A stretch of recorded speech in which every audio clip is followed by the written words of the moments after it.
Yo, what's up? Welcome to PS I Love You XOXO episode 96. I'm one of your hosts, Blessing Adeoye Jr. Joining me is Gameonesis, aka Janet Garcia. Yo, what's good? Not much, Janet. How's it going with you? It's going pretty well. I am sad that we weren't able to achieve my last minute vision of us doing this show in GTA style cosplay because I don't own any clothes that fit into the universe. But wait, is this the thing you mentioned before? Because Yeah, I would have figured it out. Yeah, I don't remember this. I mentioned it. I didn't mention it like in Slack, but when we were talking about this right before we started recording, but both me and Blessing, I don't think you did, Barrett, like streamed parts of like the GTA trilogy. Yeah, I don't stream over anymore. the last few days.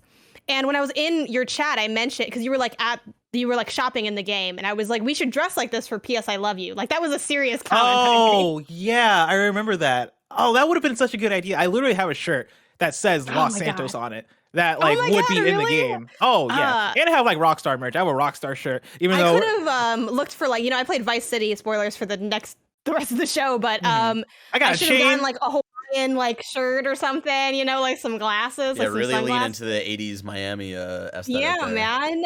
I grew up on those songs. Dude, I would have wore the Los Santos shirt. I would have worn the chain I have because I got a chain. I would have worn that fucking Sonic chain. Yeah, I would have taken the Sonic thing off of it and just had the chain. Oh man, we fucked up. Let's just my start the show. My CJ has some sunglasses that I could have rocked. We could have made it happen. Yeah, we could have made it happen. Would your body also would have been way too big for your head because you like maxed out your exercise stat? Just really leaned into all the aspects of it. You're just running on a treadmill. No, but my arm would bend in weird ways because that is like a staple of this new version of the game is that their arms are basically like pieces of paper at the joints. And so you're just bending in weird ways. I would have figured that out. It would have been great.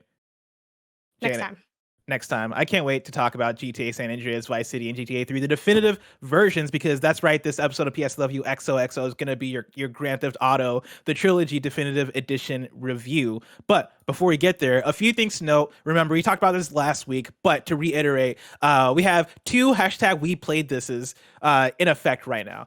Right, we have the one for PlayStation Now, which is due next month. That's right, me, Janet, and Barrett's always been playing PS Now, but me and Janet are playing on PS Now to give like a full updated 2021 impressions of what PlayStation Now is today.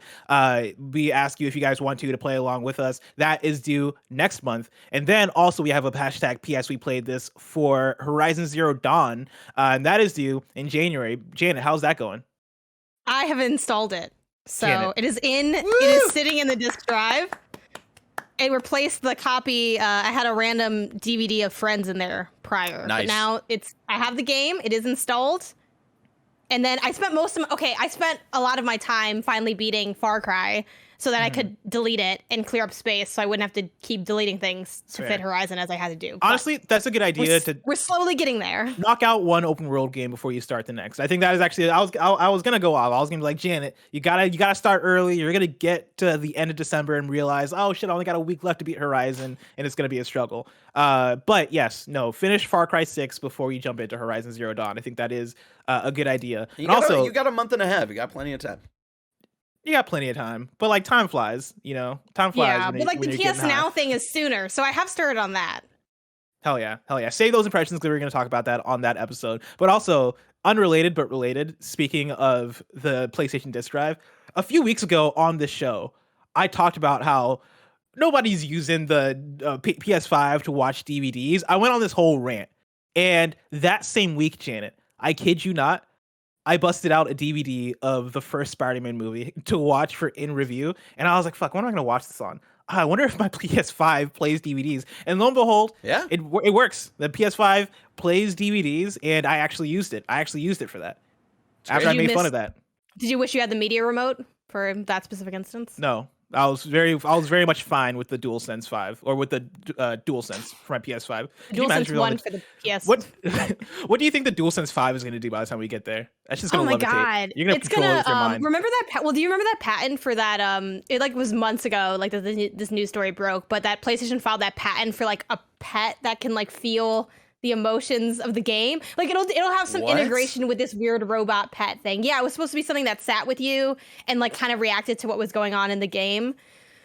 I don't know if they're ever going to use that for anything real. That's really what it's going to do. They also had the patent that was like, oh, we'll read the sweat that's coming off of your palms for like Yeah, fitness so it'll stuff. have like it'll be like an Apple Watch. Like it'll have the technological knowledge of your Apple Watch, but with the emotional depth of the weird robot that they sold on the side. Instead, they released this beauty.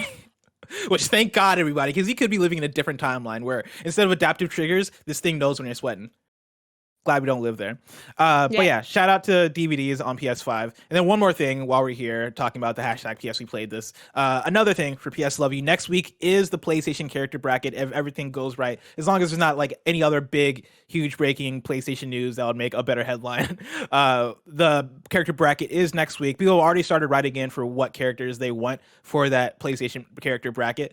That said, not many of you wrote in, and so I might just end up figuring this out by myself. I'll take the suggestions that are in there and see how I feel about him. But I might just look up most popular PlayStation characters at this point, and we're going to talk about, debate, and argue through a bracket of a bunch of PlayStation characters who is the best. And it's going to be a fun time. It's going to be me. It's going to be Janet. It's going to be Barrett. It's going to be the audience. I believe last time when we did this, at least one of the times when we did this, for like what PlayStation franchise needs to come back, I believe Greg was putting in straw polls into the Patreon chat that was watching live.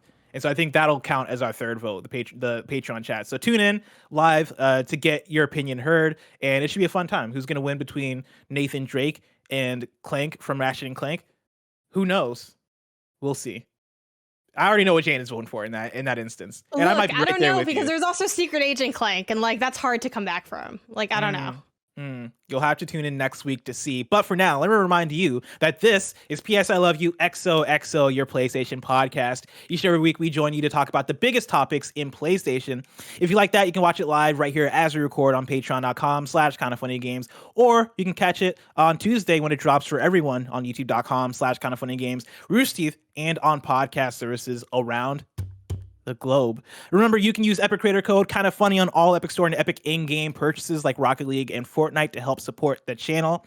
Housekeeping for you. I know it's a PlayStation podcast, but it's a big Xbox week. We recorded our live reactions to Xbox's 20th anniversary stream. It's me, Andy, Tim, and Mike celebrating 20 years of Xbox. That is up right now on youtube.com/KindaFunnyGames. And if you have any remote interest in Xbox, is one that you don't want to miss because we get into our Xbox feels. Even me, who I'm a PlayStation guy, right? I'm in my Xbox feels in that one. It was an amazing time. That's where they announced that Halo Infinite is out now. So go check out that video if you want to relive the glory. And then also, speaking of Xbox, don't forget to listen to the Kinda Funny Xcast from this last weekend, where they talk all about Halo Infinite and whether or not Halo Infinite is going to surprise release. Spoilers, it did. Thank you to our Patreon producers, Pranksy, Tyler Ross, Delaney Twinning, Julian the Gluten-Free Gamer, Alex J. Sandoval, James Hastings, and Casey Andrew. Today we're brought to you by DraftKings, Fitbod, and Native, but we'll tell you about that later. For now, let's start with topic of the show. We are reviewing GTA Trilogy, the Definitive Edition, a title of a game that is entirely too long, but I'm going to have to keep saying it throughout this episode so you know exactly what game we're talking about. The GTA Trilogy, the Definitive Edition.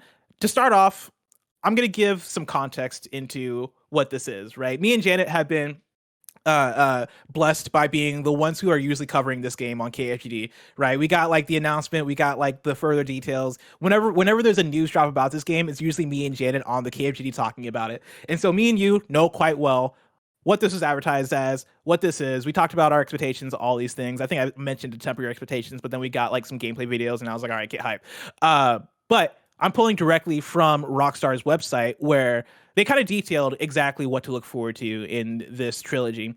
From their website, their blurb reads like this. Grand Theft Auto The Trilogy, the Definitive Edition, introduces wide-ranging modern control upgrades, including improvements to targeting and lock-on aiming, updated weapon and radio station wheels, updated mini-maps with enhanced navigation allowing players to set waypoints to destinations, updated achievements, trophies, and more. Additional enhancements across all three titles include a completely rebuilt lighting system, improved shadows, weather, and reflections, upgraded character and vehicle models, along with new higher resolution textures across buildings, weapons, roads, interiors, and more. Grand Theft Auto The Trilogy, the Definitive Edition, also features a range of environmental upgrades, including all new foliage, smoother surfaces, and increased draw distances to provide a new level of depth and clarity throughout the world. Originally developed by Rockstar Games, Grand Theft Auto: The Trilogy, the Definitive Edition, has been adapted to modern platforms by Grove Street Games using Unreal Engine to make these classics more vibrant and more immersive than ever, celebrating the legacy of the series that redefined interactive entertainment and helped propel video games to the center of culture. All right, that's everything promised in this GTA: The Trilogy, the Definitive Edition.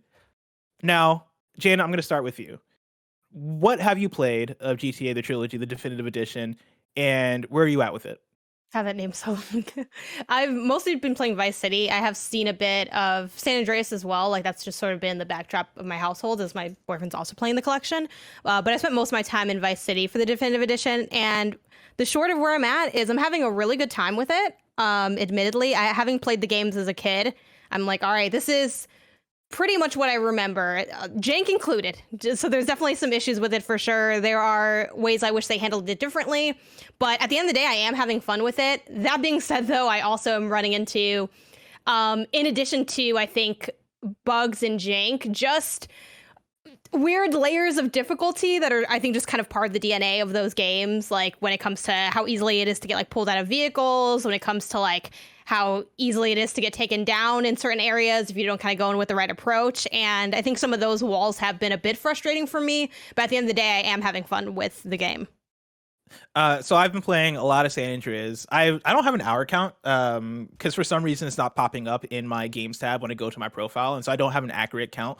But I will say that over just the last weekend, I've pretty much almost made it toward the end of the game. I'm about, I want to say 8 missions off from finishing the game, and that's for San Andreas out of 100 missions, right? And so I'm in that final stretch. I'm about back in Los Santos, and I guess I don't know if people care about spoilers for these games at this point, and so like I'm not gonna spoil story spoilers, but I will talk about locations and all that stuff and where I've been and where I'm at. And so I've played a lot of that game. If I had to estimate hours, I'd probably say like 20 hours of GTA San Andreas. I've also started up GTA 3 and check that out quite a bit. Vice City, I still want to start up and play a bit of. I plan to beat 3 and Vice City eventually, and San Andreas because I'm right there. But that's where I'm at with it, and I've been enjoying it. It's definitely a mixed bag in terms of the issues and like what it does good versus what it does badly. And there's a lot that this remaster slash remake slash whatever you want to call it does badly. But in terms of where it kind of lands overall, I'm fairly disappointed with it just from a, oh man, like you got like, I can't believe how badly this runs and how like badly optimized it is in a lot of places in terms of crashes I've been getting. I feel like the game crashes way more than usual for a PS5 game. In terms of like just weird bugs I've been getting. Like GTA, the original games have always been buggy. Especially San Andreas, like playing San Andreas mainly for me. That game has always had its bugs, and the bugs that were present in the original I'm finding to be present in this one as well, which wouldn't be a big complaint because at the core, these games are just the PS2 games, right? They didn't really change anything regarding hard gameplay changes. They updated controls, right? So the controller mapping is a bit more similar to 5, and I love that so much. They added like weapon wheel, and they added like the wheel for the radio and stuff like that really brings in a lot of quality of life. GPS is now on the map, which is nice, and I love that. I love that as well. But like with those original issues and bugs, it seems like there's also an additional layer of bugs that have been added in just based on this definitive edition. That's a real bummer. Like there's one consistent one where there's like a bridge missing when you exit Los Santos and start the chain of missions that are out in the country. When you first make it out of Los Santos, there's a bridge you have to go over like a couple of times, and both times going over that bridge, it was just gone. It was just it was invisible. Like it was physically there, and like I would still cross it, but you just couldn't see it. All you would see is water. So I'm just levitating. You sense it. You sense it. You're just levitating over this bridge because you know it's there because the GPS takes you through it. And it seems like that's a very consistent bug because there were people in my chat as I was streaming the game that were like, hey, there might be an invisible bridge here. And lo and behold, there was an invisible bridge. I've had missions bug out on me in weird ways. They added checkpointing in this one, which I believe was from the mobile port of the game, which these games seem to be based off of. And the checkpointing is great. It's so great because that's how I've been zooming through the game because I don't have to go back and save in my apartment every single time. And with that, there have been quite a few times where I get into a bad loop of checkpointing where because of the way my checkpoint panned out, as soon as I leave my checkpoint, I die because NPCs are right there shooting me, and I reload my checkpoint and I die over and over again. Like I've had that happen to me in this one, and thankfully, backup saves will save your life in that case. And so like I'll load that and I'll be good. But I've also had other cases where one of my saves will just be bugged, and I'll load a save and it crashes my system. And I'll do that like 3 or 4 times in a row, and I'll just get consistent crashes on that save. And so I'll have to go to a different save and do that. I've had multiple instances of that, and a lot of those issues. And so like from that standpoint, from how it runs, I've been very bummed out with it and fairly disappointed. But I think there is a handful of good things here in terms of it looking way better, right? I think this is the best looking version of GTA. These games that aren't modded, right? The best official looking version, I'll say. I like a lot of what they did with the textures, the environment, the lighting system is totally redone. I think the lighting in a lot of places looks incredible, like amazing, and then in other places is a bit egregious in terms of how dark the shadows are and how they block off faces. It's that's a bummer as well. It's like you guys, it feels like they uploaded a lighting system and didn't touch it up at all. And the lighting system is again great, but also you got to touch it up to make sure those shadows don't totally block out characters.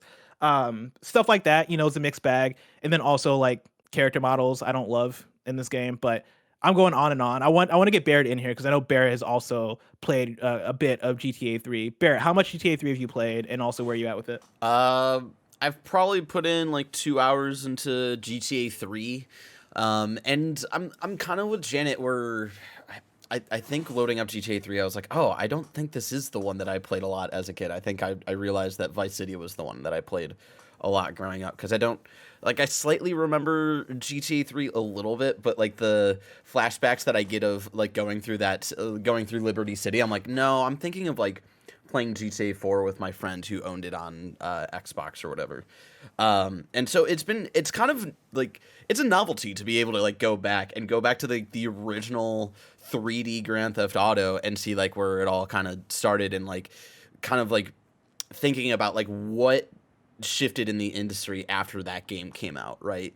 It felt like a Mario 64 kind of moment where we all point to of like Mario 64 kind of being like the first like revolutionary 3D platformer to be released, right? And like seeing that kind of in the kind of open world sandboxy type of game that Grand Theft Auto is, it's cool to go back and just kind of see the kind of bare bones of what that used to be 20 years ago, right? So in that aspect, I think it's really cool. In the kind of definitive edition aspect of it, right? And granted, I'm not playing on PlayStation, I'm playing on Switch. So, but I think there's still an interesting conversation to have of like performances between different systems and stuff like that. I just think like controls, like you were saying, Bless, like I think they did a decent job of trying to update them and give them give the weapon wheel and all that stuff. But then it's like, all right, you got to go shoot some dudes, and there's like an auto aim, which I don't understand, like how, like if I can turn that off or not, because it'll like auto lock to people that I'm not even like trying to shoot. It'll like auto lock me to shooting just like random pedestrians. I'm like, no, I gotta shoot the guy who's shooting me right now. What are you doing? And like just like little weird control stuff where I'm like, oh yeah, this is weird to go back to and play in a modern kind of setting, right? There's that. And then there, specifically with 3, I haven't really experienced it because I opened up Vice City and San Andreas as well, because of like how bare bones 3 is compared to what we've gotten, even with just like Vice City coming out after 3, right? Of just like mission structures, which are just like really fucking weird. I do appreciate the the checkpoint system. The game has crashed on me a couple times already. But then when I load it up, it takes me like right back to the mission that I was on, which I was like, thank God, because the first time it happened, I was like, I have not done a manual shave in like probably 30 minutes, and I don't want to like go back and redo all of that stuff. So I appreciate stuff like that. But then like playing GTA 3, and there's like a mission where like I gotta go get a bomb. I gotta go get bombs from those bombs 8 Ball and then throw them at 3 trucks that are like driving throughout the city. And I'm like, okay, how do I stop these trucks? They never want to stop, but I have to get out of my car to be able to throw this grenade at it. It's just like really weird to go back to that and be like, oh wow, this is for modern times is like kind of frustrating to go back to. But I don't think that's really on the definitive edition. I think that's more. I'm just like it's really weird to go back to the original 3D Grand Theft Auto game and look at just like the structure of it and like kind of just how frustrating some design aspects were. Yeah, as far as the remasters go, I don't think it's really up to snuff of like what other remasters have done in recent years. I think it is really buggy. It crashes a lot, at least on Switch. I don't know what that's like on other platforms. And just like the something that I noticed because I've been playing with headphones, so the audio quality is just like not good whatsoever. Oh my God. It sounds It's like so bad. It sounds like they're all talking through like a fucking what is it, like a toilet paper tube, and you're just kind of hearing it. Dude, it's just like, what is happening right now? It's ridiculous because I've been playing. Of course, I started off with San Andreas because that's my favorite one, and even there, I noticed I was like, oh yeah, it doesn't sound like they did anything to audio. Yeah, and like it sounds like the original audio. It sounds like the original, and I didn't care as much because I think I'm just so used to playing San Andreas that I was like, it faded away quickly. But then it wasn't until I opened up GTA 3 where I was like, oh, it's really noticeable. Yeah, it is really noticeable because, like, of course, GTA San Andreas, that is quite a few years of like them figuring out and them making games sound better. GTA 3 really does sound like they're talking out of a walkie-talkie. Yeah, and it's ridiculous. It doesn't bother me when I'm driving around and I'm like listening to the radio because I feel like that should be the right kind of sound effect that you're going for in like a listening to the radio. But then when every piece of dialogue sounds like that as well, it's like, man, this is grating almost. And the last thing I want to talk about that real quick too, because like I think the thing to nail down with the sound stuff, I'm gonna use the word baffling a lot during this review because I was baffled when I heard that audio, and it strikes me as somewhere along the lines they were like, hey, yeah, let's remaster the original trilogy, and they're like, cool, like, okay, let's redo the lighting, let's redo some of the textures, let's do this, let's add GTA 5 controls. And then somebody in like the sound department was like, hey, should we do anything with sound? And they're like, wait, we have a sound department? It's like, oh, it's just me and Tim. No, you guys are fine. Keep working on whatever you're working on. And they just didn't touch the sound. It's crazy that they didn't touch it at all. And I know it's like unrealistic for them to like go in and like re-record everything and stuff like that. But it just like, there are ways to, like remaster original like audio tracks and stuff like that. Like the music industry does it all the goddamn time, right? And it's just like, it's so wild that they did not really put any time or maybe there was time and effort into it and they just couldn't figure it out and to get it ready for release or whatever. But that has been the most baffling thing. And speaking of like I mentioned to the radio stuff, the going back to the novelty of the game, especially playing GTA 3, is like there's really no story in Grand Theft Auto 3, and it's fucking hilarious. Like even just opening up, like in the first like 5 minutes of Vice City, I'm like, okay, yeah, like we've got characters, there's motivation, there's stuff being built up here, and that's more story. There's more story in the first 5 minutes of Vice City than there is in like the first 2 hours I played of Grand Theft Auto 3. It's like,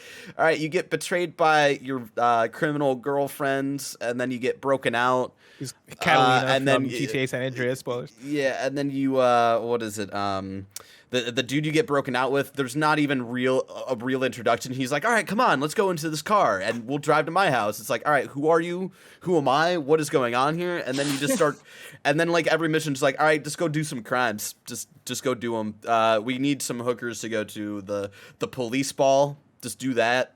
Just go deliver some shit. And it's like, all right, yeah, like it again, and that's not like me trying to be like, oh, like blah, blah, blah, it doesn't hold up. It's just fascinating to go back to because when we think of like Grand Theft Auto stories and stuff like that, especially with like San Andreas and 5, like you think of like, the quality I think is in the eyes of the beholder, but like they're. Everything Something felt tangible. like a little more in depth, and it's fascinating to go back to a Grand Theft Auto game where it's not that, and I think it's really funny, and like I think the most amount of writing that went into that game was honestly the radio, and like my favorite part is driving around and just like listening to the like the commercials. Like there's a like this weird video game that they were promoting, I think with like this like dinosaur game or something like that, and it just like a lot of like thought went into like doing like a lot of like spoofs and stuff in the commercials and like the radio talk shows and stuff like that, which is like kind of a staple throughout the entire series. So it's fun to go back and see like what that game had and didn't have at the time, and that's why I go back to like this like I honestly think the remaster as a whole for all three of these games for almost all platforms has been a whole debacle. With like they had to pull it from PC, and like the Rockstar store wasn't even working on PC for a little bit, and then they relisted it, I think today or yesterday or something like that. Yeah. And so I think just all of it is such a weird mess, and I think they should have implemented it way better and maybe held off on this for a little bit. But I will say it's been cool to go back to these games in some way, shape, or form. And I guess maybe I'm getting ahead here of like, I didn't buy this. We were provided review codes for this, right? And so I would not say I would spend $60 on this.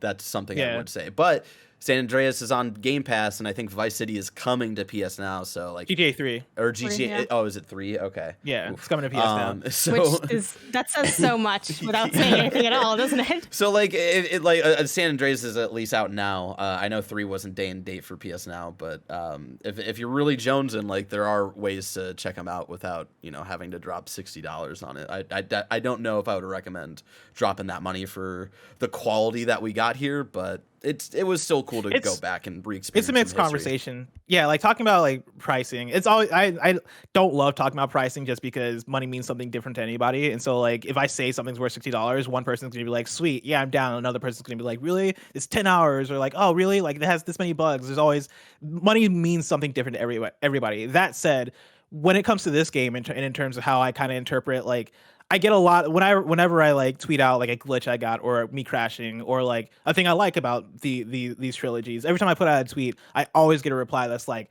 they're charging $60 for this. Like, how dare they? And like, I think content wise, in terms of what these remasters are, because I think the best comparison for what these are there's something along the lines of like a Mass Effect Legendary Edition or like a Crash Bandicoot Insane Trilogy, or like these are the original PS2 games, but the textures have been touched up. The lighting is touched up. It looks way better. It looks a bit more modern. The environments do blow me away in certain places where, like, as you're driving through Los Santos, you just look at the buildings and the surroundings and like the way that reflections reflect off water, or like the way that the lighting hits off the cars and all these things. I think there are so many places where the game looks pretty, and in a world where they put out these remasters and they weren't buggy and like it didn't have as many issues, like, and we'll talk about the rain in a second, but like didn't have those types of issues, I'd be like, yeah, $60, that's $20 per definitive edition. That's a great deal. But you are coming into this with like oh man, like with these games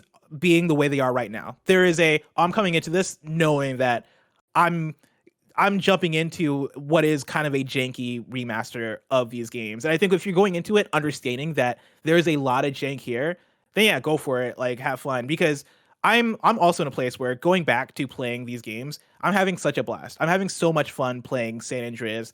I think there's a lot of again, good here. I want to pull in one of the questions, because I'm sure one of the questions is like, is the game worth actually checking out?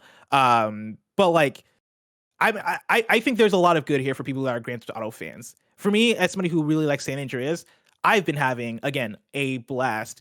But like, again, there's a lot I can pick apart. Talking about the rain is ridiculous in these games, at least in San Andreas, because that's the one I've experienced the most. The rain looks terrible, and I don't understand how the rain looks this bad. For audio listeners and people who haven't like seen how the rain looks in these versions of the game, they basically block out most of the screen. The rain is really heavy, and it's really white, and it's really thick, and you can't really see through it, especially during the nighttime. It blocks out so much of the visuals and will keep you from seeing too far ahead of you. Oh my god, the picture. Yeah. Barrett has brought up a screenshot. This is wild too. It's like a heavy snow. It's like a snowstorm. Are you playing this on PlayStation Bless? It's like that's how you're. I'm playing this on PS5 right now. Yeah, and that's the weird thing, is I've been seeing people like tweet out about this, and I don't know if this is just a San Andreas problem or if this is across all games. I believe it's across all games. At least for Switch, like, I don't know if it's just because, Switch can't handle as much rain as, the PlayStation 5, but, like, it does not look like this on Switch for me, at least. I think it's more of a San Andreas thing, to be honest. And okay. I think the vibe I got, and I think there's problems with, like, it seems like with all these games, I don't think there's, like, oh, if you play this one, you'll have a great time. But, like, I'm playing Vice City on PS5, and I have experienced 0 card crashes so far. I'm about, like, 10 hours in. That's not to say that I'm never going to get a crash, and also, like, these things are kind of random, so maybe I just didn't do the one specific thing that can sometimes cause it statistically. Right. But playing like a Vice City, like, and it's funny because I'm like, I don't even remember there being rain as I've been driving around. And I was playing last night and it started raining and I'm like, yep, it's just normal rain. I mean, does it look amazing? Like, I guess it's not great, but it didn't stand out as like actively bad the way I think San Andreas has, which is really unfortunate because I think kind of looking over and catching like pieces of San Andreas from like your stream blessing. And again, my boyfriend's playing it like in our apartment. I'm like, man, that game seems like kind of a lot more fun than Vice City. Like, I think the story seems more interesting. I think the mechanics are more layered, but at the same time, I'm like, oh, it don't look that good though. Like I think it's kind of history is sort of repeating itself, right? Because I think at the time, San Andreas was really pushing, and in some ways it succeeded, but in other ways, like it's sort of maybe overreached with what it's able to like provide visually because of what it was doing mechanically and with the size of the world and the scope of the game. I think that game's also like notably like way longer than the other ones as well, if memory serves correct, or How Long to Beat is right. Yeah. So those things being said, like I think Vice City probably looks the best of the three. Like I look over at my screen, Vice City, and like at night, like the neon lights glowing. I think part of that too is the art direction of the areas. Like Vice City is like Miami Vice, so it's vibrant and it's, you know, pretty, and it's like, and again, it fails maybe in other ways where like people have said, oh, the map's kind of boring because it's mostly flat. I'm like, I don't know. I didn't personally care about that, but these are just kind of conversations that have come up. But yeah, I think that's really unfortunate with,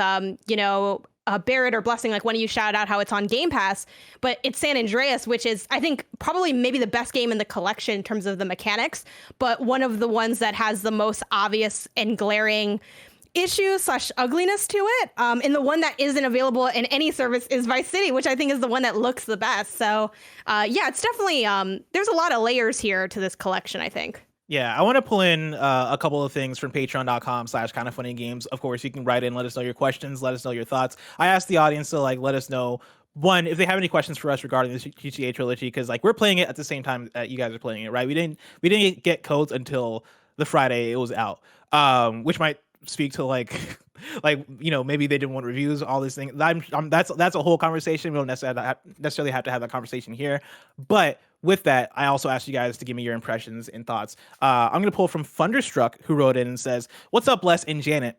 I wish I was writing in to say that I'm enjoying GTA Definitive Edition, but unfortunately, it's been a bit of a bust for me.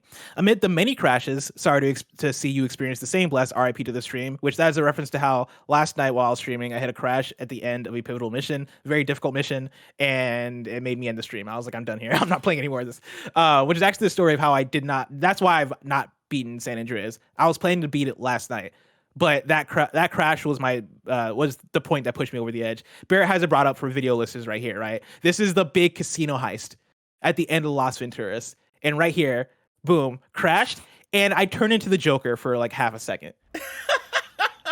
Maybe like 3 seconds. This is really good. Yeah, it was really bad. Did you accept and report the crash?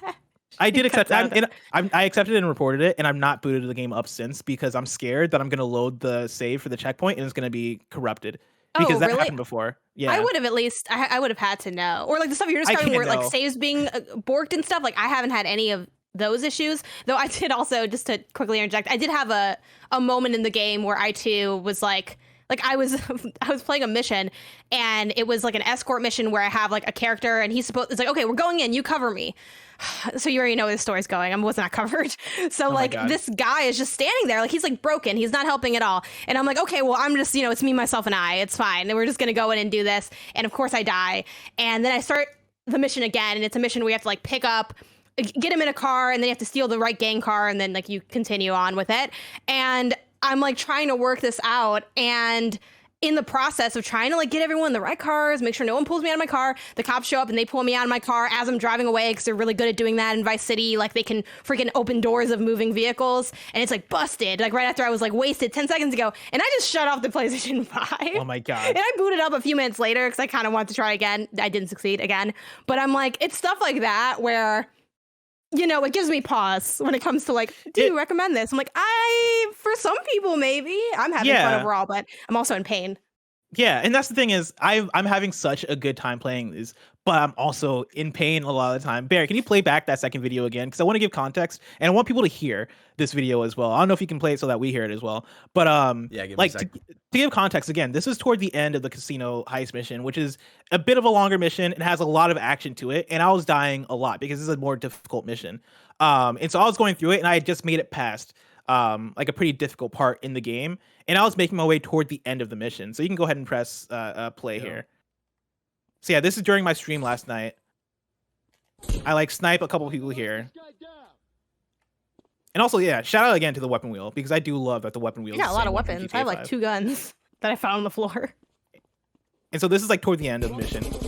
Bro thought he was interact with somebody. Fucking finish me at the finish line. Nah, bro.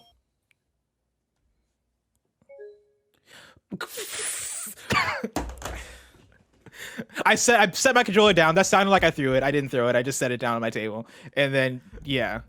No. I was just laughing in pain. Oh man. This is it weird. hurt. You're honestly handling it a lot better than I would have. This has been a fun stream chat. I think that's where we call it. And that's where I ended the stream there. That's honestly a very polite rage quit. I would have had a few choices. Again, like Blessing doesn't have the capacity to be like an angry person. He's got it. He still has to be happy a little bit when he's angry and smiling and just taking it on the cheek. Dude, I was hiding it so much. Like if you zoom in, you can see me sweating. I'm like sweating in that moment. I'm like, I was raging internally, but I don't like to show rage, right? I don't like to like, be you in gotta that let mode. that hate out. Oh man, I was heated. But I want to get back to Thunderstruck's question. Again, I'm gonna take it from the top because I derailed it. What's up, Bless and Janet? I wish I was writing to say that I'm enjoying the GTA Definitive Edition, but unfortunately, it's been a bit of a bust for me. Amid the many crashes, sorry to see you experience the same. Bless, RIP to the stream. I've experienced a number of bugs that take me more and more out of the experience, and ultimately, I feel like I was better off just remembering the old days versus playing this new version. Hoping some updates / patches course correct. When it's running smoothly, the game feels like I imagined it would. Hoping to be in a better place with it in a few weeks. Great work as always, and looking forward to hearing both of your thoughts. And so thank you so much for that write-in, Thunderstruck. Thanks for giving us your opinions. I also want to bring in a question from Mr. Lizard, who wrote in and says, hey, Bless and Janet. Seeing people jump into the GTA trilogy over the weekend brings back a lot of good memories playing these games almost 20 years ago. Shout out to holding off the cops while camped out on top of the pole position club in Vice City. However, it seems like the game is filled with technical issues and it's making me hesitant to drop $60.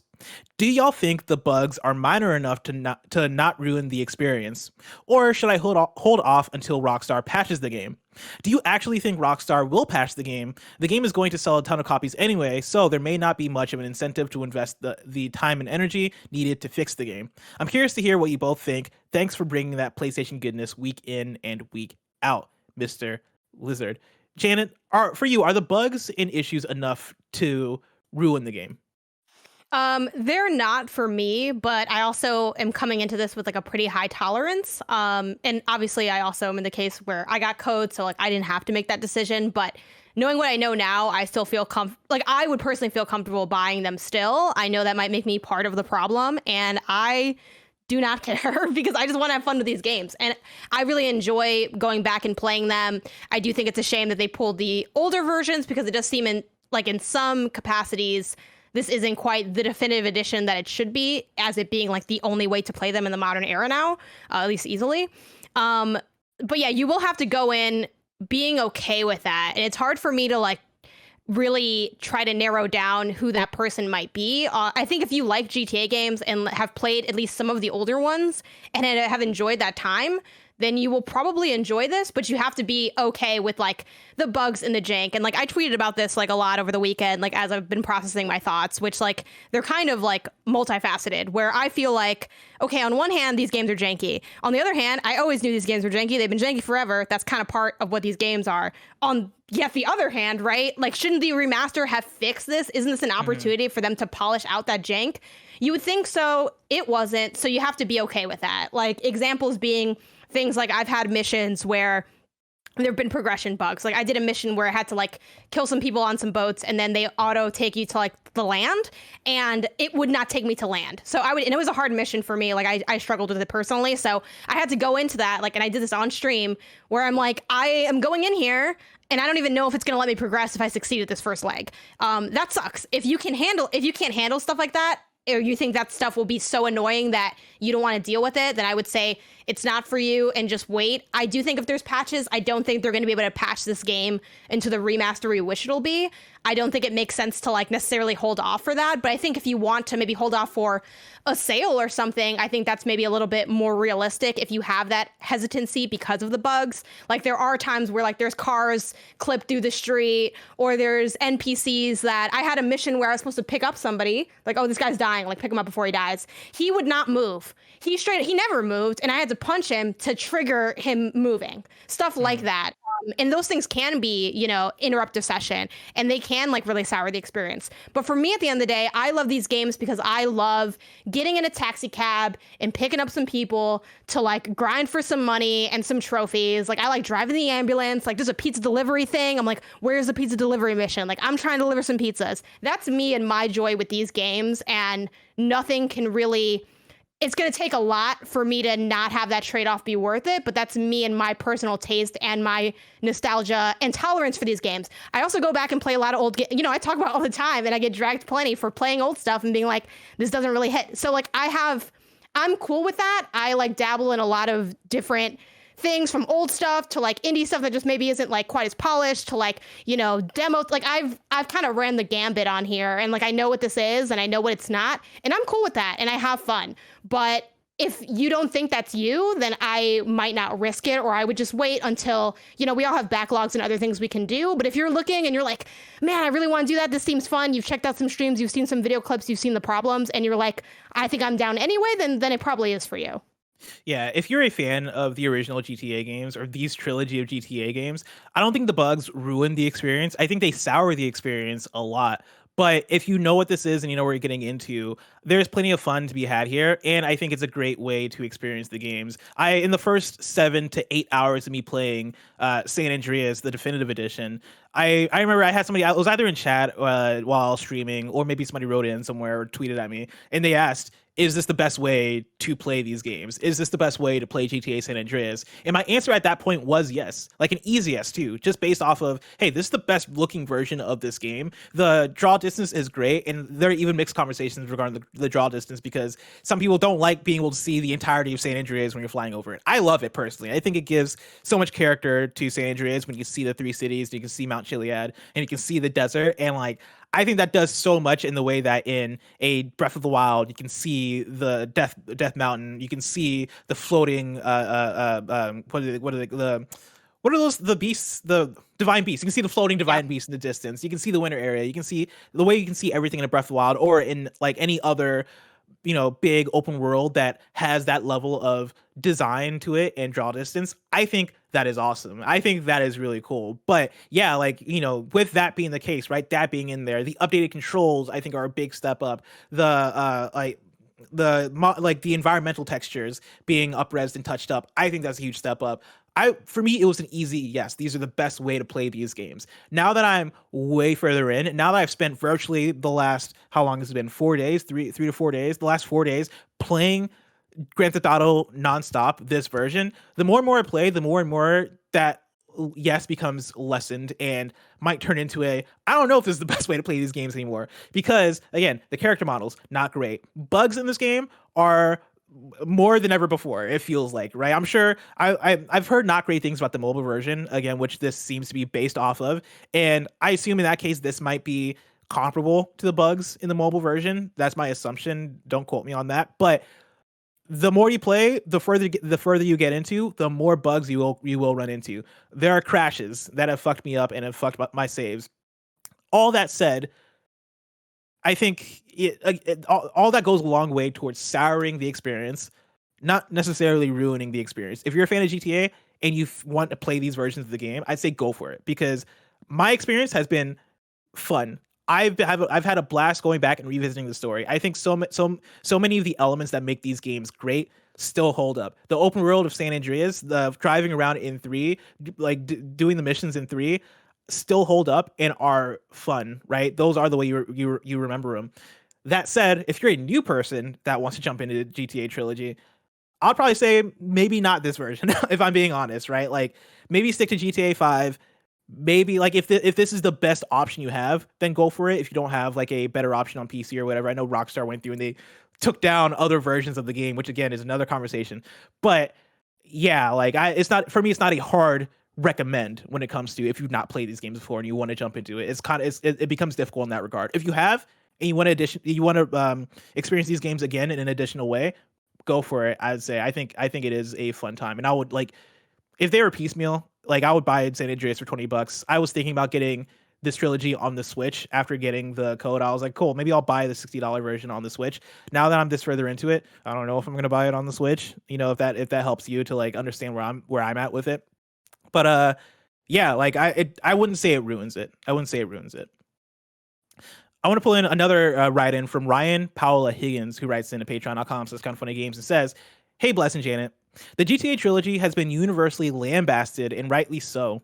My question is, was any of this necessary? Why did Rockstar release this game? They have one of the most profitable games currently on the market with GTA Online, and the profit they have made from the GTA trilogy hasn't been worth it due to all the negative criticism. The game isn't releasing at all. The game isn't releasing at the end of the financial year. I can't understand why companies still insist on releasing broken games. I hoped Cyberpunk would have changed their approach, but it's clearly not happening. These games launched nearly 20 years ago in a better way, and this should not be happening. I canceled my pre-order when I found out the review embargo was close to the launch, as it made me skeptical. Stay safe and take care, everyone. Ryan." Janet, where are you at with this one? I mean, money? Like, that's the short answer. Like, why do that? Money. Like, why did do it at this timeline? Probably still money, right? Resources, time, deadlines, wanting to get certain projects done. I think it's so tough to say because I am curious to know what the behind the scenes of this all is. I kind of get the sense that their vision was just like a lot more limited than we would have assumed it would be, in the sense that there are so many bugs that I am used to seeing in like the older games. And on one hand, it doesn't really shock me that they're janky because they always were janky, and they kind of did seem like this was going to be more of a visual remaster with a few like layers of gameplay stuff. Like, you know, they didn't really like with the weapon wheel and things like that. Like, they didn't really mention anything about like the performance or any of those characteristics. So it did not shock me when it was janky, but at the same time, I wish it wasn't. Why did they put it out this way? I think they felt like they wanted to make a slightly more visually polished version of what they had before, and what they had before was a little bit janky. Again, there are even some issues even with that visual polish. I mean, there's been so many threads on Twitter of people being like, look at this typographical error here. Look at how this sign doesn't look quite as sharp as it does in the older game. So even in that, I don't think they were necessarily completely successful, because I've seen visual complaints as well, or of course the rain and other issues. Why do companies still do that? Again, I think it's just money, timeline stuff, and also like limitations on the scope and what they wanted to do. And, you know, even though we've learned a lot, I think, in the way of what makes a good remaster, what makes a good remake, or what we want from these things, that's what we want as consumers and as critics. That's not necessarily what companies always want to put out. I mean, even just thinking of like recent history remasters, like personally Crash Insane Trilogy, I think it looks gorgeous, but I don't like how it performs in terms of hitboxes. I don't think that's the best way to play those games. I have more fun playing the older versions that look worse personally, and I'm not the only one with that take. You know, Link's Awakening I think looks great, but it runs terribly, stutters all the time, and it didn't have any real super big gameplay changes, so it still feels like I'm playing a dated game and I'm getting all the problems of those dated games. And I think in general with a lot of these remasters, that's what ends up happening. And I think the big conflict that creates with an audience is we have the visuals say it's now, the platform says it's now, but so many of these things are from old times and not all of them are good. So you're stuck with a bit of that baggage. So I think this remaster has like one foot in each camp in a really awkward way, and in a way that ends up disappointing people, because you see something new and polished in definitive edition, you have a certain expectation, and then when it turns out to be like a slightly more colorful version of the jankiness we knew when we were like 12, it's like, hey, what's going on here? But yeah, that's sort of the situation. What about you? Yeah, like I mean, to Ryan's question of was any of this necessary? Why did Rockstar release this game? I have two answers, right? And my first answer is going to be here's my objective answer based on the facts we're given. Then I'm going to put on my tinfoil hat. So to start off with my objective answer of based on what we know about GTA and Rockstar and all of this, right? Ryan, and you're right, and you mentioned that this hasn't been worth it due to all the negative criticism. I would say that is incorrect. GTA Trilogy is going to sell. These games always sell, right? GTA is a powerhouse of a brand name, and these are the games that people love. And putting out a newer version of these games is going to be an ongoing revenue generator. This is not this for GTA Trilogy. It's not about just the first week sales. It's about how much money that this specific version of the game is going to make over the course of the next year and the year after that and the year after that. Right? This is going to be an ongoing revenue generator for them, and so it's going to be just fine in terms of sales. And the answer right there is money. They put this out because of money. They put this out because people will show up to buy these games, right? Like, even if I didn't get a code, I would have shown up to buy this game on day one with the $60, right? I am that kind of person. And so that's like the easy like go-to answer for me. To put on my tinfoil hat, if I want to get wild with it and get crazy with it, I got mad theories, Janet. All right, I got theories so about this. About a year and a half ago, PlayStation had a showcase, Janet. The future of the PlayStation 5, I believe it was called. And at the beginning of it, we got the announcement of GTA 5 coming out for next gen. We would eventually get a release window and I believe an eventual release date of GTA 5 for next gen last week, right? Like I believe that game was supposed to come out last week around the same time that GTA Trilogy came out. I look at that and I wonder, were they really going to put those two things out at the same time? Was Rockstar really going to release GTA 5 and GTA Trilogy in the same week? I don't think so. I think that would be madness. I think that they would kind of cannibalize each other in a sense there. And so with GTA 5 being delayed into next year, it makes me wonder, was the GTA Trilogy Definitive Edition supposed to come out next year and they pushed it up and rushed it? So they had something to fill that space, either because of financial quarters or what, like they didn't want them to conflict each other next quarter or whatever the case may be. Either way, I get the sense that, and I this is like me like even taking off the tinfoil hat. This game was put out way too hot. This game needed way more time in the oven. It needed way more time for QA. It needed way more time to figure out the issues and develop and figure out tuning on the rain. And there was with the whole PC thing, right? One of the reasons why the PC version was pulled seems to be because there was a bunch of files left in there. The hot coffee stuff was left in there. Song files from songs that had expired licenses were left in there. That seems like something that you would catch if you had more time to like figure this thing out and like more time to actually roll it out. This feels rushed in every single way. There are a bunch of issues in this game that feel like they could have been avoided just if you had more time to QA and more time to figure it out. And so like that is me even removing the tinfoil hat about the GTA 5 thing, putting back on the tinfoil hat. Was it GTA 5? Did this have to rush out because of GTA 5? Taking off the tinfoil hat, this shouldn't have come out in this way at all, in this state. It's ridiculous. Also, I want to second Ryan in the live chat who says, I was hoping he had an actual tinfoil hat, which I too feel like it would have gone a long way if you had crafted that with aluminum foil. We ran out of aluminum foil in the kitchen during the KFGD where I tried to make a tinfoil hat and just didn't have enough to work with. And it was Michael's aluminum foil. I don't think he's noticed. So we ran out, and I also tried to get Kevin to Amazon me a tinfoil hat, and he refuses to. So everybody, I need you to tweet. Wouldn't it get smashed on the way over? Who knows? You know, how would you? I trust the UPS. Buy more foil, dude. Yeah, but like I can get the company to pay for it, Barrett. It's how much is foil?